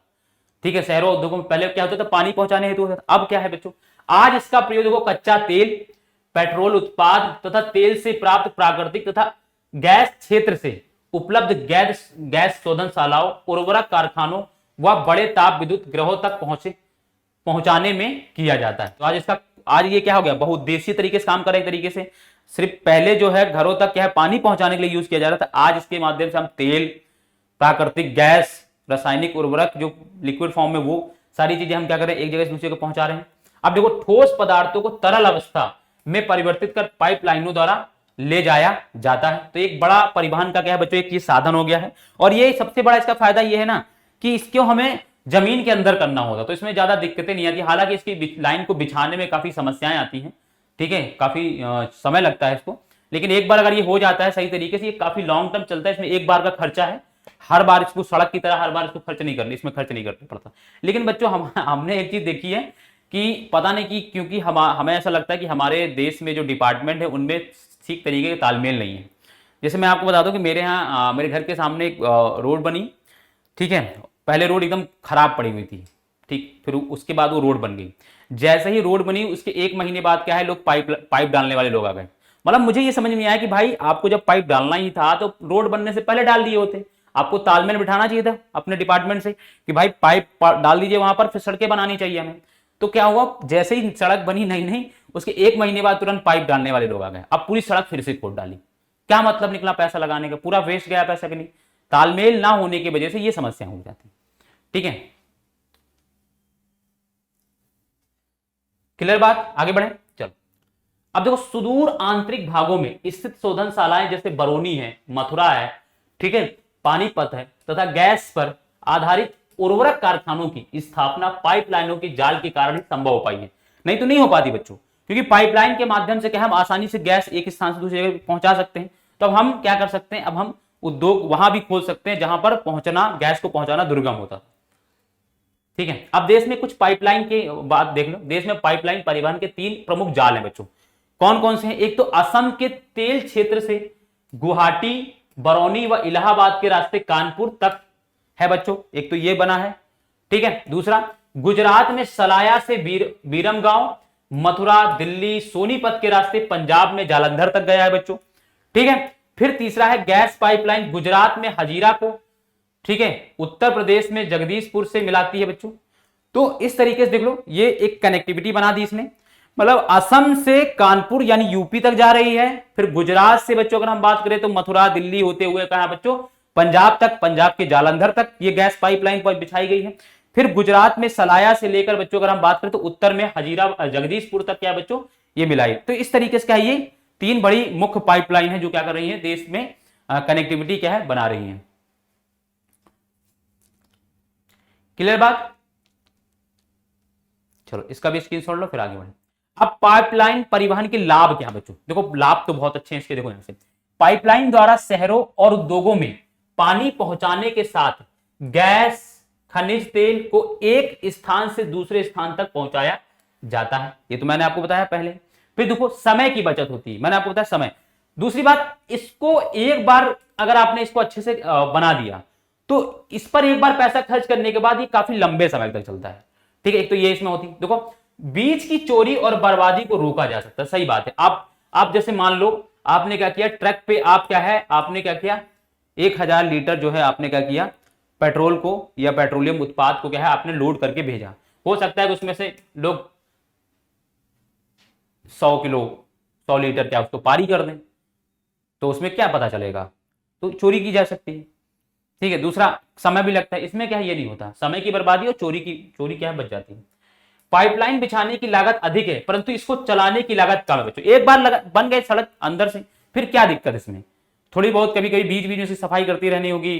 ठीक है, इसको देखते रहना होगा, एक बार लागत लगेगी लेकिन फिर बाद में वो अच्छे से काम करेगा। देखो पाइपलाइन द्वारा परिवहन शीघ्र, सुरक्षित और आसान हो जाता है, तो मैंने बता दिया आपको। रेलों पर बढ़ते दबाव को कम किया जा सकता है बच्चों। ठीक है, क्योंकि वहां पर कच्चे माल का उत्पादन क्या है, हम एक जगह दूसरी जगह ले जा रहे हैं, मिनरल्स को हम एक जगह दूसरी, तो इसके माध्यम से क्या है रेलों का परिवहन क्या है, सॉरी रेलों पर जो दबाव पड़ रहा है उस थोड़ा क्या है कम किया जा सकता है इसके माध्यम से। ठीक है, चलो आगे स्क्रीनशॉट लो फिर हम आगे बढ़े। अब जल परिवहन के बारे में बात करेंगे, ये बहुत इंपॉर्टेंट है। भारत में सबसे, दुनिया में सबसे सस्ता परिवहन जो होता है वो होता है जल परिवहन। सबसे सस्ता परिवहन होता है, एक वस्तु को एक वस्तु को एक स्थान से दूसरे स्थान तक ले जाने में सबसे कम पैसा जो जिस पे लगता है, सबसे कम परिवहन लागत लगता है वो है जल। सबसे ज्यादा वायु परिवहन, फिर स्थल परिवहन और सबसे कम जल परिवहन होता है। इसीलिए बहुत महत्वपूर्ण भी होता है। एक वस्तु को एक स्थान से दूसरे स्थान तक ले जाने में इस परिवहन का सबसे महत्वपूर्ण योगदान होता है। ठीक है, अब देखो भारत के लोग प्राचीन काल से समुद्री यात्राएं करते आए हैं, ये तो आपको पता ही है बच्चों। ठीक है, और बहुत सारे लोग जो है हमारे भारत में भी समुद्री यात्रा के माध्यम से आए, चाहे आप वास्को डी गामा की बात कर लो। ठीक है, ये सब क्या है समुद्री यात्राओं के माध्यम से भारत में आए हैं। ब्रिटिश ईस्ट इंडिया कंपनी भी समुद्र के माध्यम से भारत में आई है। तो इस तरीके से अगर हम बात करें तो ये लोग क्या है आए हैं। तो जल परिवहन का सबसे सस्ता साधन है, मैंने आपको बताया सबसे सस्ता साधन है। ठीक है, यह भारी व स्थूलकाय वस्तुएं ढोने में अनुकूल है। इस भारी और स्थूलकाय मतलब बहुत बड़ी जो वस्तुएं होती है उनको ढोने में क्या बहुत आसानी होती है इसमें। यह परिवहन साधनों में ऊर्जा सक्षम तथा पर्यावरण अनुकूल है बच्चों। ठीक है, तो ये भी है इसके साथ में। दूसरा, भारत में अंतःस्थलीय नौ संचालन मार्ग 14,500 किलोमीटर लंबा है। हालांकि ये हमारे भारत में आज भी बहुत कम है। भारत का अगर हम बात करें, भारत में लगभग 200 से ज्यादा नदियां हैं। छोटी बड़ी अगर सारी नदियां मिला दी जाएं तो लगभग 200 के आसपास भारत में नदियां हैं। 200 नदियां जिसमें से गंगा, यमुना, ब्रह्मपुत्र, महानदी, गोदावरी, कृष्णा, कावेरी, ठीक है, सिंध, ठीक है, ये सब क्या है बहुत बड़ी बड़ी नदियां हैं। इतनी बड़ी नदियां होने के बावजूद क्या है हमारे यहां बस इसमें क्या है, इसमें क्या हुआ है जलमार्ग कितना विकसित कर पाए हैं, 14,500 किलोमीटर लंबा है। तो आज भी बहुत कम है बच्चों ये। ठीक है, इसमें केवल 5,685 किलोमीटर मार्ग ही मशीनीकृत नौकाओं द्वारा तय किया जाता है, बाकी तो ऐसे ही चल रहा है बच्चों। ठीक है, तो ये इसको क्या है, विकसित करने की जरूरत है। मैं आपको बता दूं, जो यूरोप के जो देश हैं वो अपने आंतरिक व्यापार को जो है ना, आंतरिक व्यापार में जो है ज्यादा से ज्यादा इस्तेमाल किसका कर रहे हैं, तो नौका जो संचालन जलमार्ग का यूज कर रहे हैं, यानी आंतरिक अंतर्देशीय जलमार्ग का यूज कर रहे हैं। जो भी एक जैसे मान लो यूरोप के अंदर मान लो रूस है, रूस को क्या है, अगर हम बात करें तो उसको अपने एक स्थल से, एक स्थान से दूसरे स्थान, एक सिटी से दूसरी सिटी में क्या है, अपने कोई सामान को भेजना है, तो वो क्या कर रहे हैं, वो पानी को, ये नदी का क्या है, नदी के जलमार्ग को क्या है यूज कर रहे हैं। तो इसीलिए क्या है, ये बहुत इंपॉर्टेंट हो जाता है। ठीक है, और ये विकसित हो जाता है तो इससे क्या होता है, ट्रैफिक कम होता है। ठीक है, परिवहन लागत कम हो जाता है, वस्तु की उत्पाद की जो कीमत है वो कम हो जाती है। ये सारी चीजें इसमें फैक्टर क्या है, काम करते हैं बच्चों। ठीक है, आगे बढ़े इसमें, चलो अब देखो, निम्न जलमार्गों को भारत सरकार द्वारा राष्ट्रीय जलमार्ग घोषित किया गया। किन किन को बच्चों, तो यहां पर देखो सबसे बड़ा जो जलमार्ग है वो क्या कहते हैं, हल्दिया टू इलाहाबाद। ठीक है, यानी इलाहाबाद यूपी का इलाहाबाद, और हल्दिया कहां है, तो हल्दिया बंगाल में।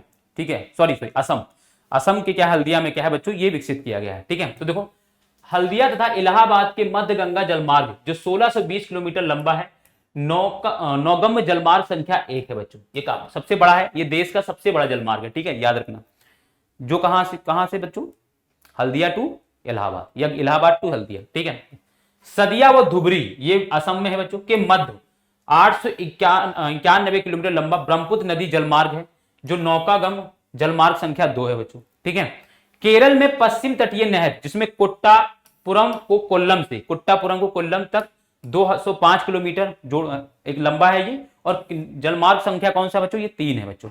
ठीक है, तो कुछ याद रखना है, जिसमें सबसे इंपॉर्टेंट है हल्दिया टू इलाहाबाद, क्योंकि ये क्या है, देश का सबसे बड़ा जलमार्ग है, जिसकी लंबाई 1620 किलोमीटर है, जो जलमार्ग संख्या 1 है, नौकागम जलमार्ग संख्या 1 इसको कहा जाता है। ठीक है, आगे बढ़े, ये देखो ये फैक्चुअल चीजें हैं, इसमें मैं कुछ ज्यादा बदलाव नहीं कर सकता। अब देखो, काकीनाडा और पुडुचेरी नहर स्ट्रेच के साथ साथ गोदावरी और कृष्णा नदी का विशेष विस्तार 1078 किलोमीटर है, जो राष्ट्रीय जलमार्ग संख्या 4 है। ठीक है, मताई नदी है, महानदी के डेल्टा चैनल, ब्राह्मणी नदी और पूर्वी तटीय नहर के साथ साथ ब्राह्मणी नदी का विशेष विस्तार 588 किलोमीटर है, जिसको राष्ट्रीय जलमार्ग 5 कहा जाता है। ठीक है, तो इस तरीके से 5 राष्ट्रीय जलमार्गों के बारे में क्या आपके में एनसीईआरटी में बताया गया है। ठीक है, क्लियर है, तो इनके बारे में आपको ऐसे लिख लेना है।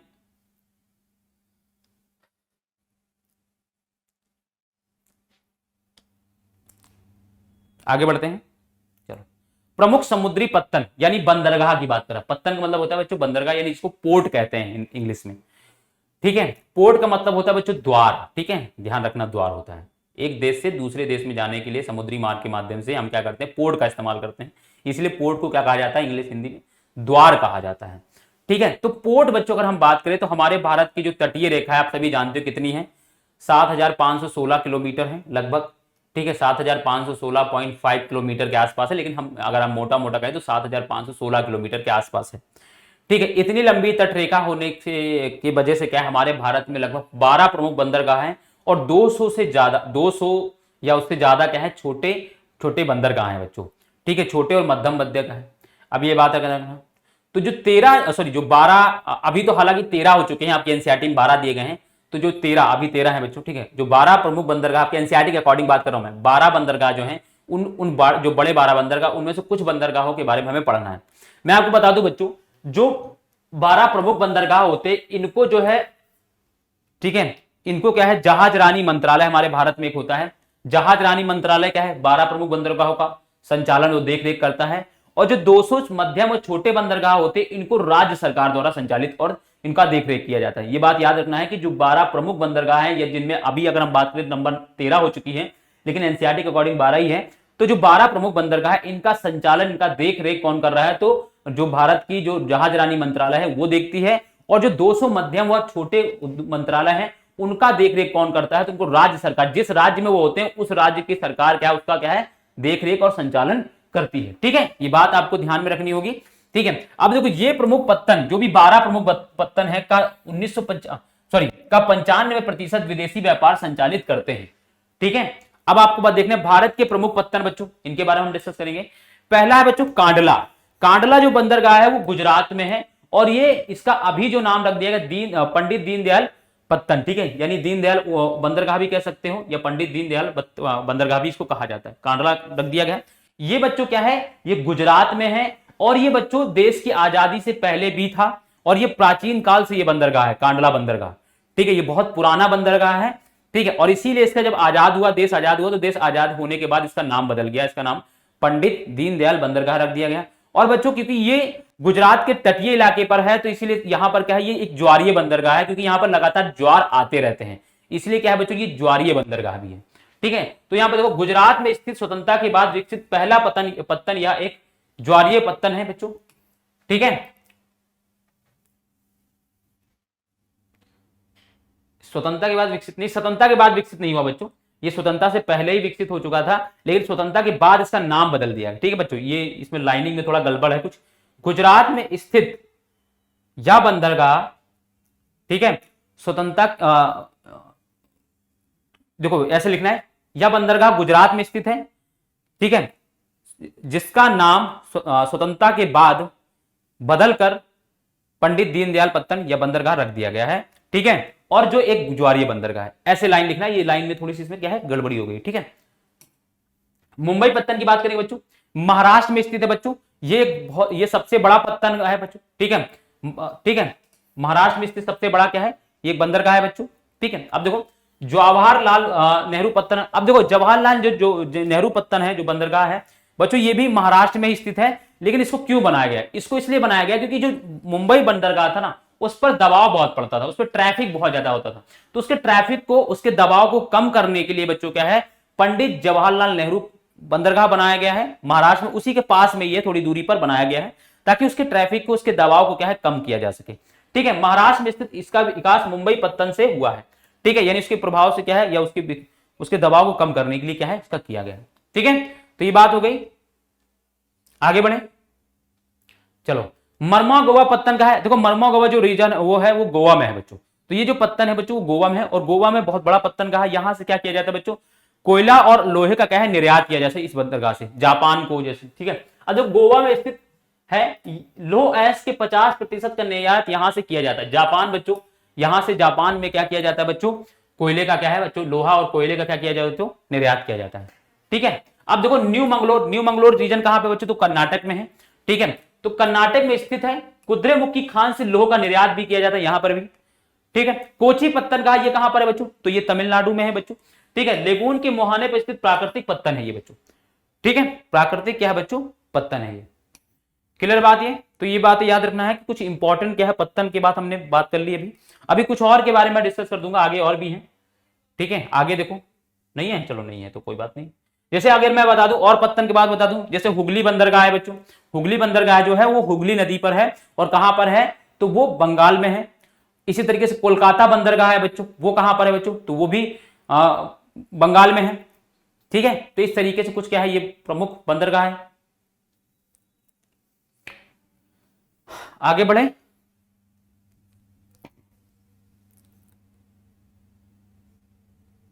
चलो अब हम बात करें बच्चों वायु परिवहन। ठीक है, वायु परिवहन बच्चों क्या है, एक तो ये तेज गति से, ये सबसे तेज गति का परिवहन कह सकते हो। इसने क्या किया है, इसमें एक तरीके से आप कह रहे हो, इसने दूरी को कम कर दिया है। दूरी को कम मतलब होने के कि दूरी इतनी ज्यादा इसकी गति होने की वजह से क्या हमें फील ही नहीं होती कि हम हजारों किलोमीटर की दूरी कर के आ चुके हैं। ठीक है, इसलिए क्या है, आपको फील ही होगा कि ये जैसे अमेरिका भारत से बहुत दूर है। पहले भारत से अमेरिका जाने में 6 महीने, 7 महीने, 8 महीने लग जाते थे।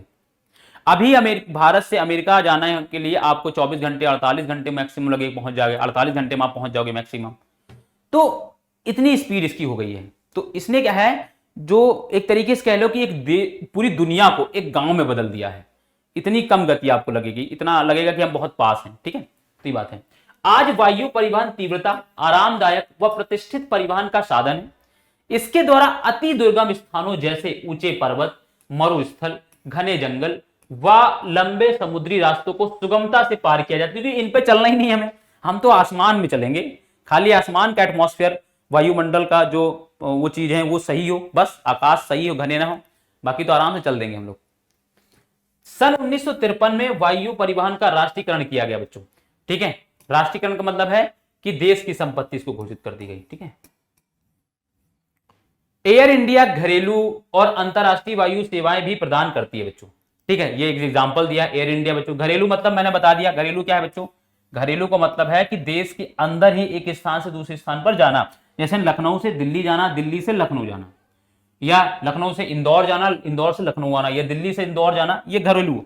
अंतरराष्ट्रीय सेवाएं का मतलब है कि भारत से अमेरिका, भारत से फ्रांस, भारत से जर्मनी, या जर्मनी से फ्रांस, या जर्मनी से भारत, ये चीजें क्या है, ये अंतरराष्ट्रीय सेवाएं क्या है, प्रदान करते हैं। और इसमें एयर इंडिया है, ठीक है, इंडिगो है, ठीक है, ये सारी क्या है जो सेवाएं देते हैं ये लोग। और इसमें क्या है, इसमें प्राइवेट प्लेयर भी है और इसमें गवर्नमेंट प्लेयर भी है, ठीक है, तो ये याद रखना इसमें। चलो भारत के मुख्य हवाई अड्डे की बात करेंगे बच्चों। मुख्य हवाई अड्डे कौन कौन से बच्चों, तो राजधानी, ठीक है, अमृतसर में, पंजाब में है बच्चों ये। इंदिरा गांधी अंतरराष्ट्रीय, ये नई दिल्ली में है बच्चों, आपने गए होंगे है ना, नई दिल्ली में। छत्रपति शिवाजी बच्चों मुंबई में है ये बच्चों। मिनकमक्कम चेन्नई में है बच्चों। नेताजी सुभाष चंद्र बोस कोलकाता में है। और राजीव गांधी ये हैदराबाद में बच्चों, ठीक है। राजीव गांधी जो पोर्ट है वो कहां, इंदिरा गांधी, ठीक है, ठीक। अभी जैसे अयोध्या एयरपोर्ट बन रहा है, ऐसे लखनऊ में अमौसी एयरपोर्ट है बच्चों, तो वो सब क्या है, ये क्या है, एक महत्वपूर्ण बंदरगाह, हवाई अड्डे भी हैं, ठीक है। आगे बढ़े, हेलो, ठीक, चलो आगे बढ़ते हैं। अब संचार सेवाओं की बात करते हैं बच्चों। संचार सेवाओं की जब हम बात करेंगे बच्चों, तो इसमें समझना बच्चों, संचार सेवाएं देखो यहां पर, देखो आज अगर हम बात करें बच्चों, तो जब से मानव पृथ्वी पर अवतरित हुआ है, उसने विभिन्न संचार माध्यमों का प्रयोग किया है। संदेश प्राप्तकर्ता या संदेश भेजने वाले के गति विहीन रहते हुए भी लंबी दूरी का संचार बहुत आसान है बच्चों। आज आसान कैसे बच्चों, आज आप घर में बैठे बैठे, रूम के अंदर बैठे बैठे आप अमेरिका के किसी व्यक्ति से आसानी से बात कर सकते हो। आप अपने घर में लखनऊ में बैठे हुए हो और अपने गांव में किसी घर के किसी फैमिली के मेंबर से आप क्या है, बैठे गांव में से बात कर सकते हो। तो ये संचार का साधन क्या है, वो विकसित हो गया इस तरीके का। अब देखो भारत में टेलीविजन है, रेडियो है, प्रेस है, फिल्मों, टेलीफोन आदि द्वारा निजी संचार और जनसंचार की सुविधा उपलब्ध है बच्चों, ठीक है। निजी संचार मतलब क्या है कि जैसे आपने क्या किया, जैसे आपने डाक भेज दिया बच्चों, डाक भेज दिया, ये क्या है, निजी संचार में आ जाएगा बच्चों, ठीक है। दूर संचार में क्या आ जाएगा, जनसंचार में क्या आ जाएगा, जनसंचार में बच्चों जो आप टेली बूथ है बच्चों, जो बूथ है लगे होते हैं वो जनसंचार में आ जाएंगे। तो इसने क्या कर दिया, ये है। अब देखो भारत का डाक संचार तंत्र विश्व का सबका विश्व बृहत्तम है, हालांकि ये आज बहुत समस्याओं से जूझ रहा है, क्योंकि जब से इस क्षेत्र में प्राइवेट प्लेयर आ गए हैं, ठीक है, जब से जो प्राइवेट सेक्टर की जो डाक कंपनियां आ गई हैं, उन्होंने उनकी स्पीड की वजह से वो बहुत तेजी से काम करती हैं, ठीक है। इसकी वजह से क्या है, भारत का जो डाक तंत्र है वो विफल, कोलैप्स होता जा रहा धीरे धीरे। मुझे तो लग रहा है कहीं सरकार इसको बंद ना कर दे, मुझे डर ये, अगर ये बंद हो गए तो बहुत सारे लोग बेरोजगार हो जाएंगे, ठीक है। हालांकि जो चिट्ठी देने वाले तो वैसे ही बेरोजगार हो चुके हैं, वो अब बचा ही नहीं कोई। तो ये चीजें हैं, तो ये बहुत कोलैप्स, क्योंकि जो प्राइवेट प्लेयर है वो नई नई चीजें, नई टेक्नोलॉजी को लेकर आ रहा है, गवर्नमेंट का इस पर ध्यान बहुत कम जा रहा है, ठीक है। अब कोई ऐसा चाहिए जो इस पर बहुत विशेष ध्यान देकर इसको ग्रो करा दे तो अलग बात है, लेकिन अगर ऐसे ही चलता रहा कुछ सालों में, हमारे यहाँ तो मामा जी हैं, तो वो तो ठीक आईपीओ है वहाँ पर, तो बताते हैं बड़ा बुरा हाल रहता है, मतलब काम आम के नाम पर कुछ नहीं होता है, ठीक है, सब बैठ के गप्पे मारा करते हैं, ठीक है। तो ये सारी चीजें, या पार्सल, निजी पत्र व्यवहार तथा तार आदि को संचालित करता है, ठीक है। क्लियर बात, आगे बढ़े।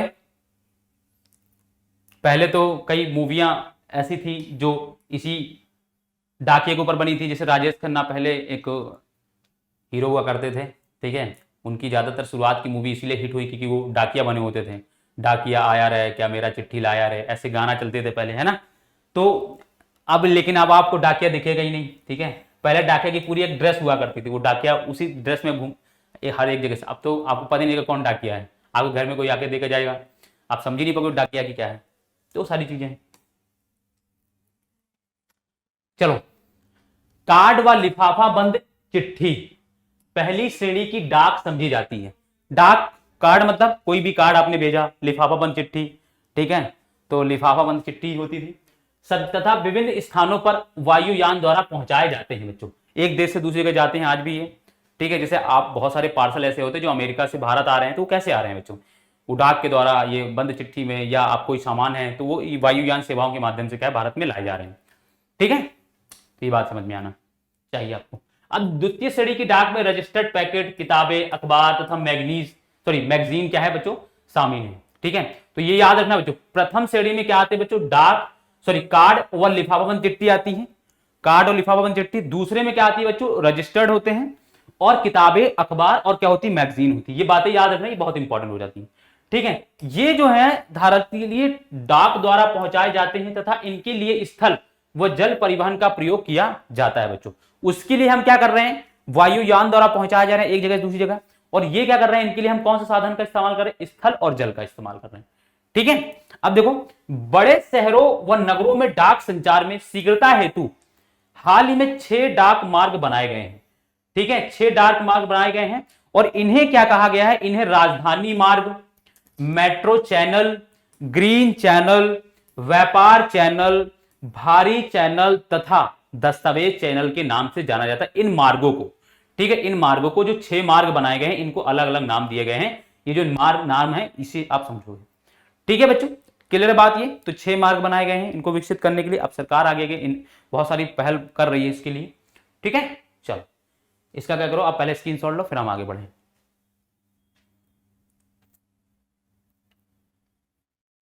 नगरीय क्षेत्रों के अतिरिक्त भारत के 2/3 से अधिक गांव एसटीडी दूरभाष, एसटीडी बूथ आप जानते हो, पहले जैसे एक टेलीफोन होता था, दुकानों पर रखा होता था, उसमें आप एक का सिक्का डालोगे, फिर उस पर पैसा नंबर डायल करोगे, एक का सिक्का डालोगे, और वो 1 मिनट तक आपको बात करने देगा।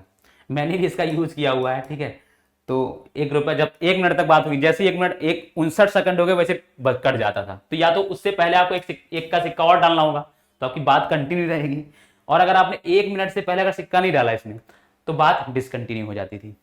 तो अब तो ये नहीं रहे, क्योंकि जब से लोगों के हाथ में फोन आ गया, ठीक है, अब ये बहुत कम आपको देखने को मिलेंगे। लेकिन आज भी गांव में दूरस्थ जगहों पर क्या है, जहां पर अभी बहुत ज्यादा फोन लोग यूज नहीं कर रहे हैं, वहां पर अभी भी क्या है, ये सारी चीजें आपको दिख जाएंगी। कुछ मूवीज, जैसे आपने अभी एक मूवी आई थी सुपर 30, आपने देखी होगी, है ना, आनंद कुमार जी के ऊपर बनी थी, जो बिहार के हैं, ठीक है, जो जेई की तैयारी करवाते थे, और उनका बैच से उन्होंने 30 से 30 बैचों को पढ़ाते थे, और 30 से 30 जो है वो जेई नीट में या किसी चीज में सेलेक्ट हो जाते थे।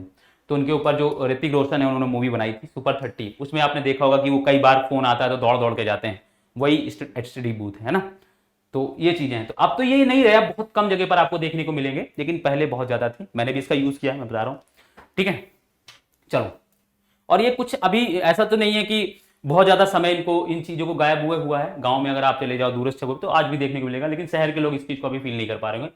जो अभी जिंदी जनरेशन जो आ रही है, वो तो ये सब चीजें तो वो सिर्फ किताबों में पढ़ेगी, किताबों में देखेगी, उनको इस चीज का एक्सपीरियंस नहीं होगा, ठीक है। और हम लोग की जो जनरेशन है, जो 24-25 साल के, अभी जो 26 साल के जो एज के लोग हैं, उन्होंने इस चीज को फील किया है, उसने इसको यूज भी किया है, ठीक है। तो ये चीजें हैं। कुछ चीजें आप देखो क्या है, दुनिया धीरे तेजी से बदल रही है, तो कुछ चीजें ऐसी होंगी जो आने वाली जनरेशन को सिर्फ किताबों में पढ़ाया जाएगा, वो सिर्फ किताबों में देखेंगे, उनको रियल में उस चीज़ों के बारे में नहीं मतलब देख पाएंगे, या तो कहीं इमेज पड़ी होगी गूगल में डाउनलोड करेंगे, वहां देखेंगे, लेकिन हम लोगों ने वो चीज़ें फील की हुई हैं, ठीक है। तो वो चीज़ें, अब देखो, सूचनाओं के प्रसार को आधार स्तर से उच्च स्तर तक समृद्ध करने हेतु भारत सरकार ने देश के प्रत्येक गांव में 24 घंटे एसटीडी सुविधा के विशेष प्रबंध किए हैं बच्चों, ठीक है। तो ये बात भी है, आपने देखा होगा ना, स्टडी बूथ लगे होते हैं, जैसे लिखा होता है उसमें पीसीओ लिखा होता है बच्चों, पीसीओ लिखा होता है ना, क्लियर बात ये। मतलब एक आलम पीसीओ का ऐसा भी था कि लोग पीसीओ के बाहर खड़े होकर लाइन लगाते थे, हमारा नंबर आ जाए, हमारा नंबर आ जाए, ठीक है। क्योंकि एक मान लो एक गांव है, एक गांव में एक ही पीसीओ है, तो दुनिया भर के लोग, पूरे गांव को बात करनी है किसी ना किसी से, तो लाइन लगती थी, नंबर लगता था। जैसे आजकल राशन की दुकान में लगती है लाइन, पहले कुछ समय पहले तक इस पे लगता था, ठीक है। आज टेक्नोलॉजी के लिए लोग लाइन नहीं लगा रहे हैं, लोग राशन के लिए लाइन लगा रहे हैं। चलो आगे बढ़ते हैं, समय समय की बात है, ठीक है, आगे बढ़ते हैं। चलो अब हम बात करें जनसंचार। देखो दूरसंचार था एक और एक जनसंचार है, ठीक है। तो जनसंचार में क्या चीजें आती हैं बच्चों? तो जनसंचार में ऐसी चीजें हैं जो जो हर कोई यूज कर सकता है, जैसे रेडियो है, जैसे दूरदर्शन है, समाचार है, किताबें हैं, चलचित्र हैं, ये दूरसंचार में आ जाती हैं, ठीक, सॉरी जनसंचार में आती है। दूरसंचार में तो वो सारी चीजें, दूरसंचार में डाक है, लिफाफा बंद चिट्ठियां हैं, वो आती हैं। और जनसंचार में क्या आती हैं? जैसे रेडियो है, दूरदर्शन है, समाचार पत्र है, मैगजीन है, ठीक है, ये सारी चीजें, पत्रिकाएं हैं, ये सारी चीजें। अब देखो यह मानव को मनोरंजन के साथ बहुत से राष्ट्रीय कार्यक्रमों व नीतियों के विषय में जागरूक करता है। जैसे बच्चों, एक तो हमें मनोरंजन, मान लो हम क्या कर रहे हैं, टीवी में बहुत सारी मूवीज देख रहे हैं, सीरियल्स देख रहे हैं, वेब सीरीज देख रहे हैं, ठीक है, अपने पसंद के अकॉर्डिंग चीजें देख रहे हैं। दूसरा, हाँ, कुछ लोगों के पसंद क्या है, वो न्यूज देखते हैं, न्यूज भी सुनाया जा रहा है, दूरदर्शन आता है, एफएम चल रहा है, ये सब क्या है बच्चों, ये सब न्यूज सुना रहे, मौसम की जानकारी, फसलों के बारे में, ठीक है, शिक्षा के बारे में जागरूकता फैलाना, तो न्यूज भी बता सुनाई जा रही है। अब इसमें रेडियो, दूरदर्शन, समाचार पत्र, पत्रिकाएं, किताबें तथा चलचित्र सम्मिलित हैं, ये सारी चीजें इसमें आती हैं। अब इसे आकाशवाणी, ये आकाशवाणी बच्चों एक समय आज भी भारत में सबसे ज्यादा देखा जाने वाला ये दूरदर्शन है बच्चों, ठीक है। आकाशवाणी जो है, क्योंकि गांव में आज भी इसकी कनेक्टिविटी है। पहले एक रेडियो आया करता था, आप लोग नहीं जानते होंगे, एक बाजा आया करता जिसको हम लोग बाजा बोलते थे, ठीक है, वो ऐसा गोल होता था, उसमें ब्लैक कलर का बटन होता था, उसको घुमाओ और उसमें चैनल बदलते रहते थे, ठीक है ना। दूरदर्शन, आकाशवाणी, FM 93.5, ठीक है, 191.3, ऐसे कुछ FM होते थे, तो उसको बदलना होता था। तो लोग यही इसको इसलिए खरीदते थे कि आकाशवाणी की जो दूरदर्शन जो खबरें हैं, गाना है, वो सुनने होते थे FM 93.5 पे। तो ये आकाशवाणी का बहुत इंपॉर्टेंट था। और आज भी ऑल इंडिया रेडियो देखो बच्चों चल रहा है, राष्ट्रीय, क्षेत्रीय तथा स्थानीय भाषा में देश के विभिन्न भागों में अनेक वर्गों के व्यक्तियों के लिए विविध कार्यक्रम प्रसारित करता है। और देखो ये चीजें कौन समझ पाएगी? जो गांव में होते हैं ना, उनको ये चीजें बड़े आसान समझ में आ रही है। आकाशवाणी सर किस बाजे की बात कर रहे हैं, ठीक है, उनको पता होगा, क्योंकि जहां पर टीवी नहीं होगी वहां बाजा जरूर होगा ये वाला, क्योंकि बहुत सस्ता होता है, 250, 300, 500 रुपए का मिल जाता है आसान से, लोग बढ़िया, और उसको हाथ में कैरी भी कर सकते हैं। उसमें एक ऊपर एक फोल्डर बना होता है, उसको पकड़ लो और बढ़िया घूमते हुए जा रहे हो, गाना सुनते हुए, ठीक है, तो वो सारी चीजें हैं। अब देखो दूरदर्शन देश का राष्ट्रीय समाचार व संदेश माध्यम है, ये बहुत इंपॉर्टेंट है, तथा विश्व के बृहत्तम संचार तंत्रों में एक है यह, और इसमें भारत में आज भी इसको बहुत ज्यादा लोग सुनते हैं बच्चों, ठीक है। यह विभिन्न आयु वर्ग के व्यक्तियों हेतु मनोरंजक, ज्ञानवर्धन, मनोरंजक मतलब गाने भी आ रहे हैं उसमें, ठीक है, बहुत सारी रात में डरावनी वाली मूवी भी चलती है, ठीक है, और ज्ञानवर्धन में मतलब न्यूज सुनाई जा रही है देश दुनिया की, खेल जगत संबंधी कार्यक्रम आते हैं बच्चों, ठीक है, प्रसारित होता है, करता है। और ये जनसंचार इसलिए कह रहे हैं क्योंकि ये जनसंचार क्यों करें इसको, क्योंकि ये लोगों एक एक जन तक पहुंच जा रहा है आसानी से, ठीक है, ये बात है।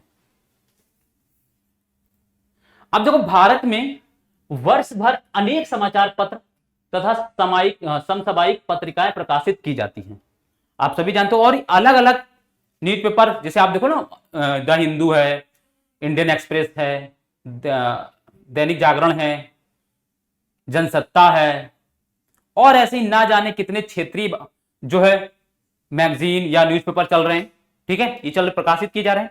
और ये अलग अलग भाषाओं में प्रकाशित किए जा रहे हैं, हिंदी में, अंग्रेजी में, उर्दू में, ठीक है, फारसी में, अरबी में, हर एक भाषाओं में।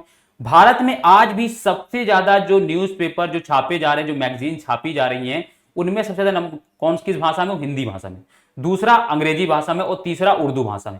इन तीन भाषाओं में आज भी बहुत सारे मैगजीन, न्यूज़पेपर क्या है, और दूरदर्शन भी जो है इन्हीं भाषाओं में सबसे ज्यादा चलते हैं, ठीक है। अब देखो समाचार पत्र लगभग 100 भाषाओं तथा बोलियों में प्रकाशित होते हैं, क्योंकि अलग अलग क्षेत्र में अलग अलग बोली और भाषाएं होती हैं बच्चों। अब देखो हमारे देश में सर्वाधिक समाचार पत्र हिंदी भाषा, मैंने बताया, प्रकाशित होते हैं, तथा इसके बाद अंग्रेजी व उर्दू के समाचार पत्र आते हैं, मैंने आपको बताया। भारत विश्व में सर्वाधिक चलचित्रों का उत्पादक भी है। चलचित्र मतलब जो टीवी में जो आप देख पा रहे हो ना, जो उल्टा दुल्टा आदमी, चलचित्र उसको बोलते हैं, ठीक है। यह कम अवधि वाली फिल्में, वीडियो फीचर फिल्म तथा छोटी वीडियो फिल्म बनाता है चलचित्र बच्चों, ठीक है, कम अवधि की। अब देखो भारतीय व विदेशी सभी फिल्मों को प्रमाणित करने का अधिकार किसके पास है? केंद्रीय फिल्म प्रमाणन बोर्ड जिसको कहा जाता है, जिसको central board of film certification कहा जाता है। ये इसके पास ये अथॉरिटी है। यही क्या करता है बच्चों, सेंसरशिप का जो काम है, किसी मूवी को कौन सी मूवी चलेगी नहीं चलेगी, ये सेंसरशिप कौन लगाता है, ये लगाता है केंद्रीय फिल्म, ठीक है, प्रमाणन बोर्ड जिसको कहा जाता है, ये लगाता है। और यही क्या है, कंट्रोल भी करता है इसको, सारी चीजों को, ठीक है, कि आप लोगों को क्या दिखा सकते हो क्या नहीं दिखा सकते हो। आपने सुना होगा ना सेंसरशिप लग जाना, किसी मूवी पे, किस पे लगा था, अभी जल्दी खबरों में आई थी, एक मूवी थी, जैसे आपने सुना होगा वो पद्मावत मूवी, उस पर भी सेंसरशिप लगा था, बड़ा राजस्थान के लोगों ने बड़ा विवाद किया था। बाद में केंद्रीय फिल्म प्रमाणन बोर्ड ने उसको देखा, देखने के बाद उसको कहा कि नहीं, इसमें कुछ ऐसे भी कोई भी आपत्तिजनक चीजें नहीं है, ठीक है। तो ये सारी चीजें हैं। जैसे सलमान खान की शाहरुख खान की जवान मूवी अभी आई थी जल्दी हाल ही में, उस पर भी सेंसरशिप की बातें चल रही थी, लोगों ने बहिष्कार भी किया, बाइकआउट भी किया। तो ये सारी चीजें इसको कौन बता रहा है, तो ये सारी चीजें कौन कर रहा है, तो जो भारत में केंद्रीय फिल्म प्रमाणन बोर्ड है वो इसको करता है, ठीक है। हाल की एग्जाम्पल को समझोगे, उदाहरण को समझोगे तो चीजें और अच्छे से कनेक्ट कर पाओगे, अदरवाइज एनसीईआरटी ऐसे पढ़ते रहने से कुछ होता है नहीं, ठीक है। एसएसटी तभी अच्छे समझ पाओगे, एसएसटी की समझ तभी अच्छे से बना पाओगे जब हाल में वर्तमान में जो उदाहरण जो भी चीजें चल रही हैं उसको एग्जाम्पल के तौर पर अपनी किताबों से जोड़ पाओ, तब आप इसको अच्छे से कनेक्ट कर पा रहे हो, सोसाइटी से कनेक्ट कर पा रहे हो। क्योंकि ये सब्जेक्ट को कहा जाता है, ये ह्यूमैनिटीज का सब्जेक्ट है, और ह्यूमैनिटीज का सब्जेक्ट जब तक आप आसपास की चीजों से कनेक्ट करके नहीं पढ़ते हो आपको नहीं समझ में आएगा, ठीक है, आपका इंटरेस्ट नहीं जगेगा। क्लियर बात, ये आगे बढ़े बच्चों। चलो अब अंतरराष्ट्रीय व्यापार बच्चों, अंतरराष्ट्रीय व्यापार भी आज कर रहे हैं। आज तो दुनिया का कोई बहुत कम देश ऐसे हैं जो एक देश से दूसरे देश में अपना सामान नहीं भेज रहे हैं, या निर्यात नहीं कर रहे हैं, या आयात नहीं कर रहे हैं। सब हर एक देश क्या कर रहा है, या तो कुछ चीजें अपने देश में उसको आयात कर रहा है, या वो अपने देश से दूसरे देश में क्या कर रहा है, निर्यात कर रहा है। तो क्योंकि आज दुनिया का हर एक देश दूसरे देशों से क्या कनेक्ट हो गया, तो अब अंतरराष्ट्रीय व्यापार का एक महत्वपूर्ण हो गया। और अंतरराष्ट्रीय व्यापार भी कैसे किया जा रहा है, या तो जल मार्ग के माध्यम से, या तो रेल मार्ग के माध्यम से, या अगर हम बात करें तो स्थल मार्ग के माध्यम से, या वायु मार्ग से, ठीक है। तो ये 3 मार्ग होते हैं।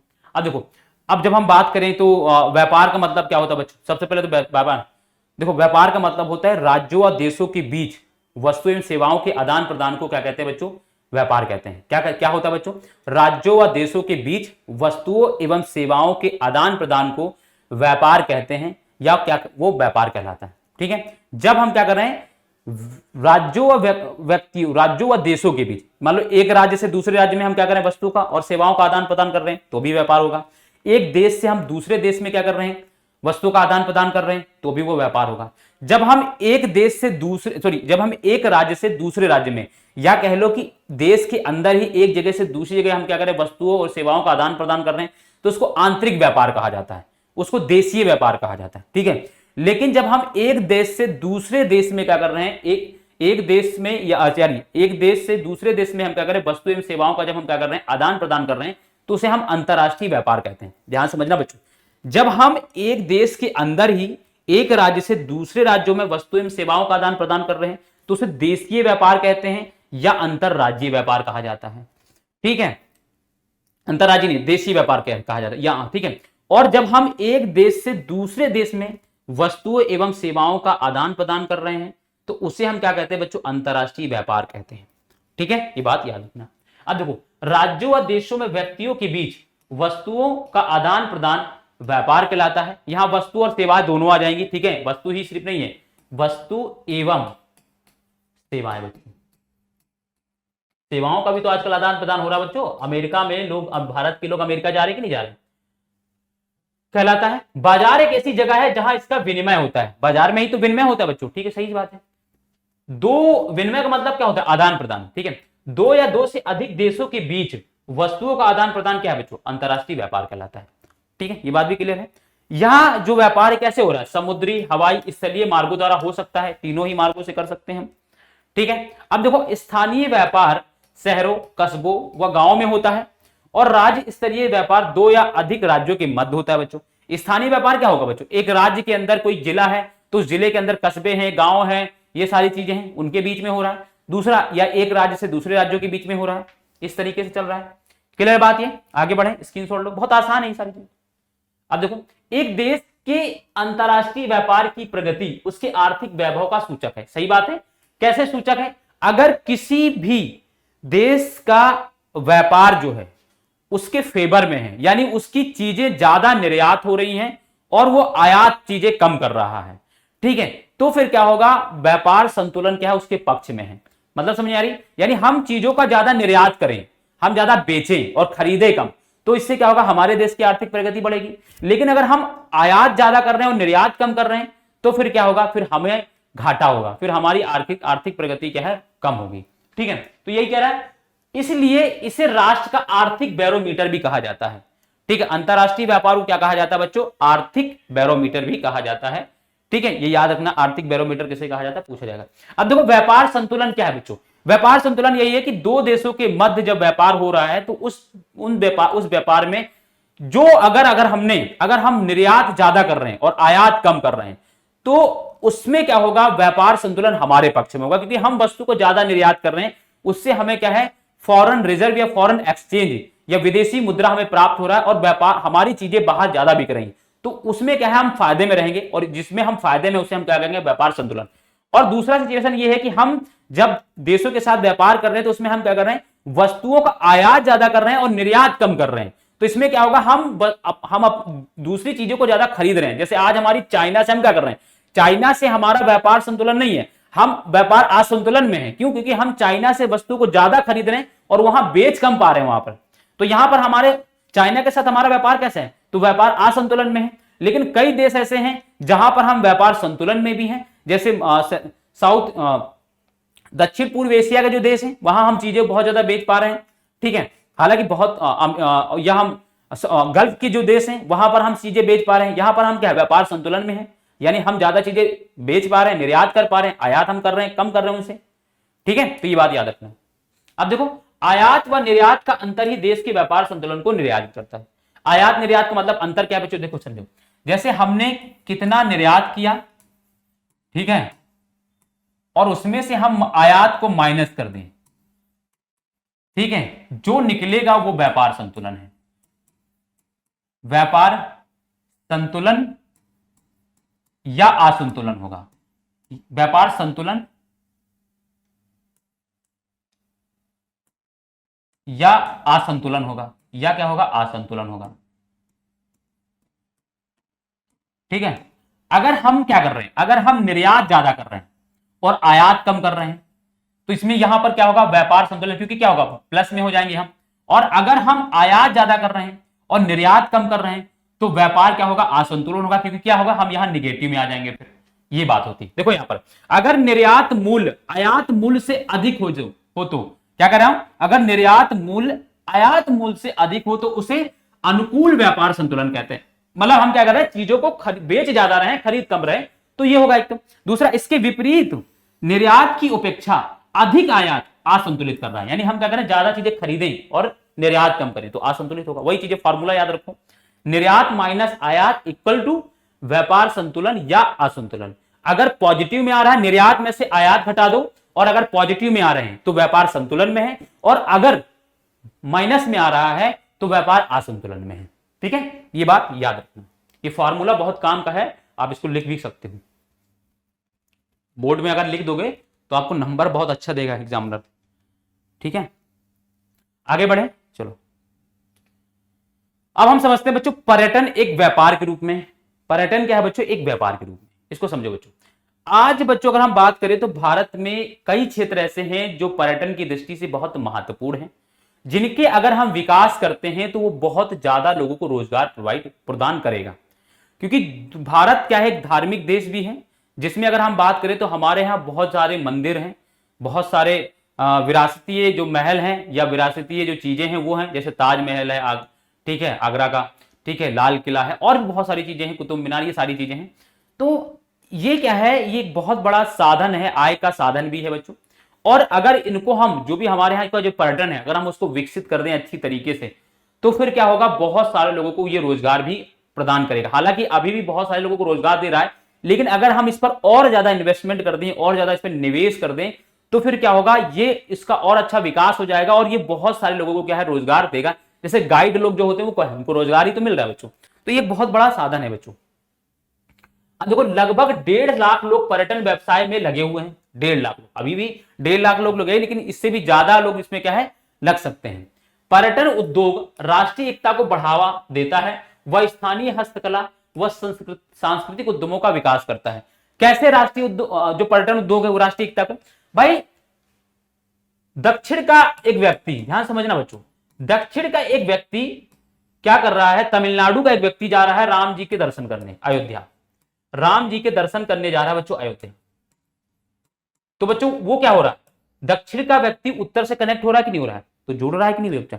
ऐसे उत्तर भारत के एक व्यक्ति जो है वो रामेश्वरम जा रहा है तमिलनाडु में, वो क्या है बच्चों, वो दक्षिण के लोगों से कनेक्ट हो रहा है।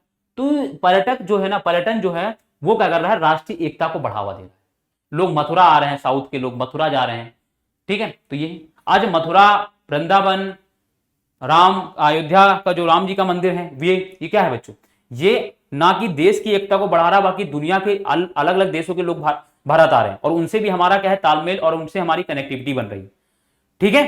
तो ये भी चीज है, जैसे अभी यूएई में क्या हुआ है, वहां पर राम जी का मंदिर बनाया गया है, तो अब हमारा क्या है, धर्म के पक्ष को लेकर क्या है, हमारा यूएई से संबंध सुधर रहा है। ये चीजें समझो, ये अंतरराष्ट्रीय चीजें हो रही हैं, लेकिन इसका प्रभाव भारत की राजनीति पर भी पड़ता है, भारत की विदेश नीति पर भी पड़ रहा है। अगर वहां पर हमारे भगवान, एक मुस्लिम कंट्री में एक भगवान राम का मंदिर बन रहा है, तो मतलब क्या है, मतलब यह है कि वो हमसे संबंध अच्छा कर रहे हैं, हमारे धर्म के प्रति सम्मान व्यक्त कर रहे हैं। क्यों कर रहे हैं, क्योंकि हमसे अच्छा संबंध बनाना चाहते हैं। ये चीजें हैं, ठीक है। जैसे बच्चों अगर हम बात करें दुनिया के अलग अलग देशों में, आपने देखा होगा इस्कॉन एक टेम्पल होता है जिसमें कृष्ण जी का पूजा होती है, ठीक है, मतलब वहां पर वो चलता है, एक ब्रांच है इस्कॉन टेम्पल। दुनिया के लगभग देशों में आपको इस्कॉन टेम्पल मिल जाएगा, भारत में कई जगह आपको इस्कॉन टेम्पल मिल जाएगा, ये भी तो दुनिया के अन्य देशों में कनेक्ट हो रहा है, ठीक है। अब देखो भारत की कला संस्कृति, हाँ एक पॉइंट ये बचा, हस्तकला व संस्कृति। हस्तकला क्या बच्चों, जैसे ये जो पर्यटन होता है ना, यहां पर लोग जब घूमने आते हैं, तो जैसे राजस्थान में आप जाओगे तो राजस्थानी कुछ वेशभूषा है, वहां का कुछ पहनावा है, उसको लोग खरीदेंगे। जैसे वेस्टर्न कंट्री से जो लोग आते हैं वो राजस्थान में जब आते हैं तो राजस्थान की पहनावा पहनते हैं, फोटो खींचते हैं, आप देखते होंगे, ठीक है। तो यहां पर हस्तकला संस्कृति का है, सांस्कृतिक उद्यमों का क्या है बच्चों, विकास हो रहा है, ठीक है, उससे पर्यटन से। भारत की कला संस्कृति ऐतिहासिक धरोहर से विदेशी लोगों को परिचित करवाता है, ये भी सही बात है। आए राजस्थान में लोग आ रहे हैं, फॉरेनर्स बहुत सारे लोग आ रहे हैं, वृंदावन आ रहे हैं, अयोध्या आ रहे हैं, तिरुपति बालाजी जा रहे हैं, ठीक है, रामेश्वरम जा रहे हैं। यहां से जब लोग आ रहे हैं तो लोग क्या कर रहे हैं, भारत की संस्कृति, कला और चीजों से, रीति रिवाजों से क्या परिचित हो रहे हैं बच्चों, ठीक है। एक व्यापार के रूप में काम करता है, ये लाइन गलत है, दुनिया भर से विदेशी नागरिक भारत आते हैं, ठीक है।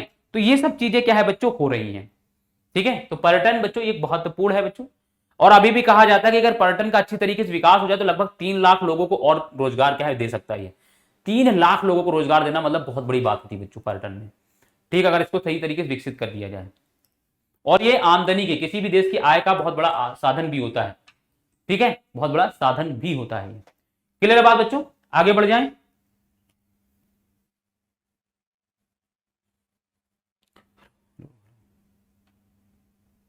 चलो, तो थैंक यू बच्चों, ये चैप्टर कंप्लीट होता है बस। और इसी के साथ जब ये चैप्टर कंप्लीट होता है और इसी के साथ क्या होता है, हमारा भूगोल का जो है सिलेबस भी खत्म होता है। यूपी बोर्ड के बच्चों का भूगोल का सिलेबस भी खत्म हो जाता है। बिहार बोर्ड में कुछ चीजें बची हैं उसको हम करेंगे, लेकिन यूपी बोर्ड का जो सिलेबस है वो पूरी तरीके से क्या है कंप्लीट हो चुका, ठीक है।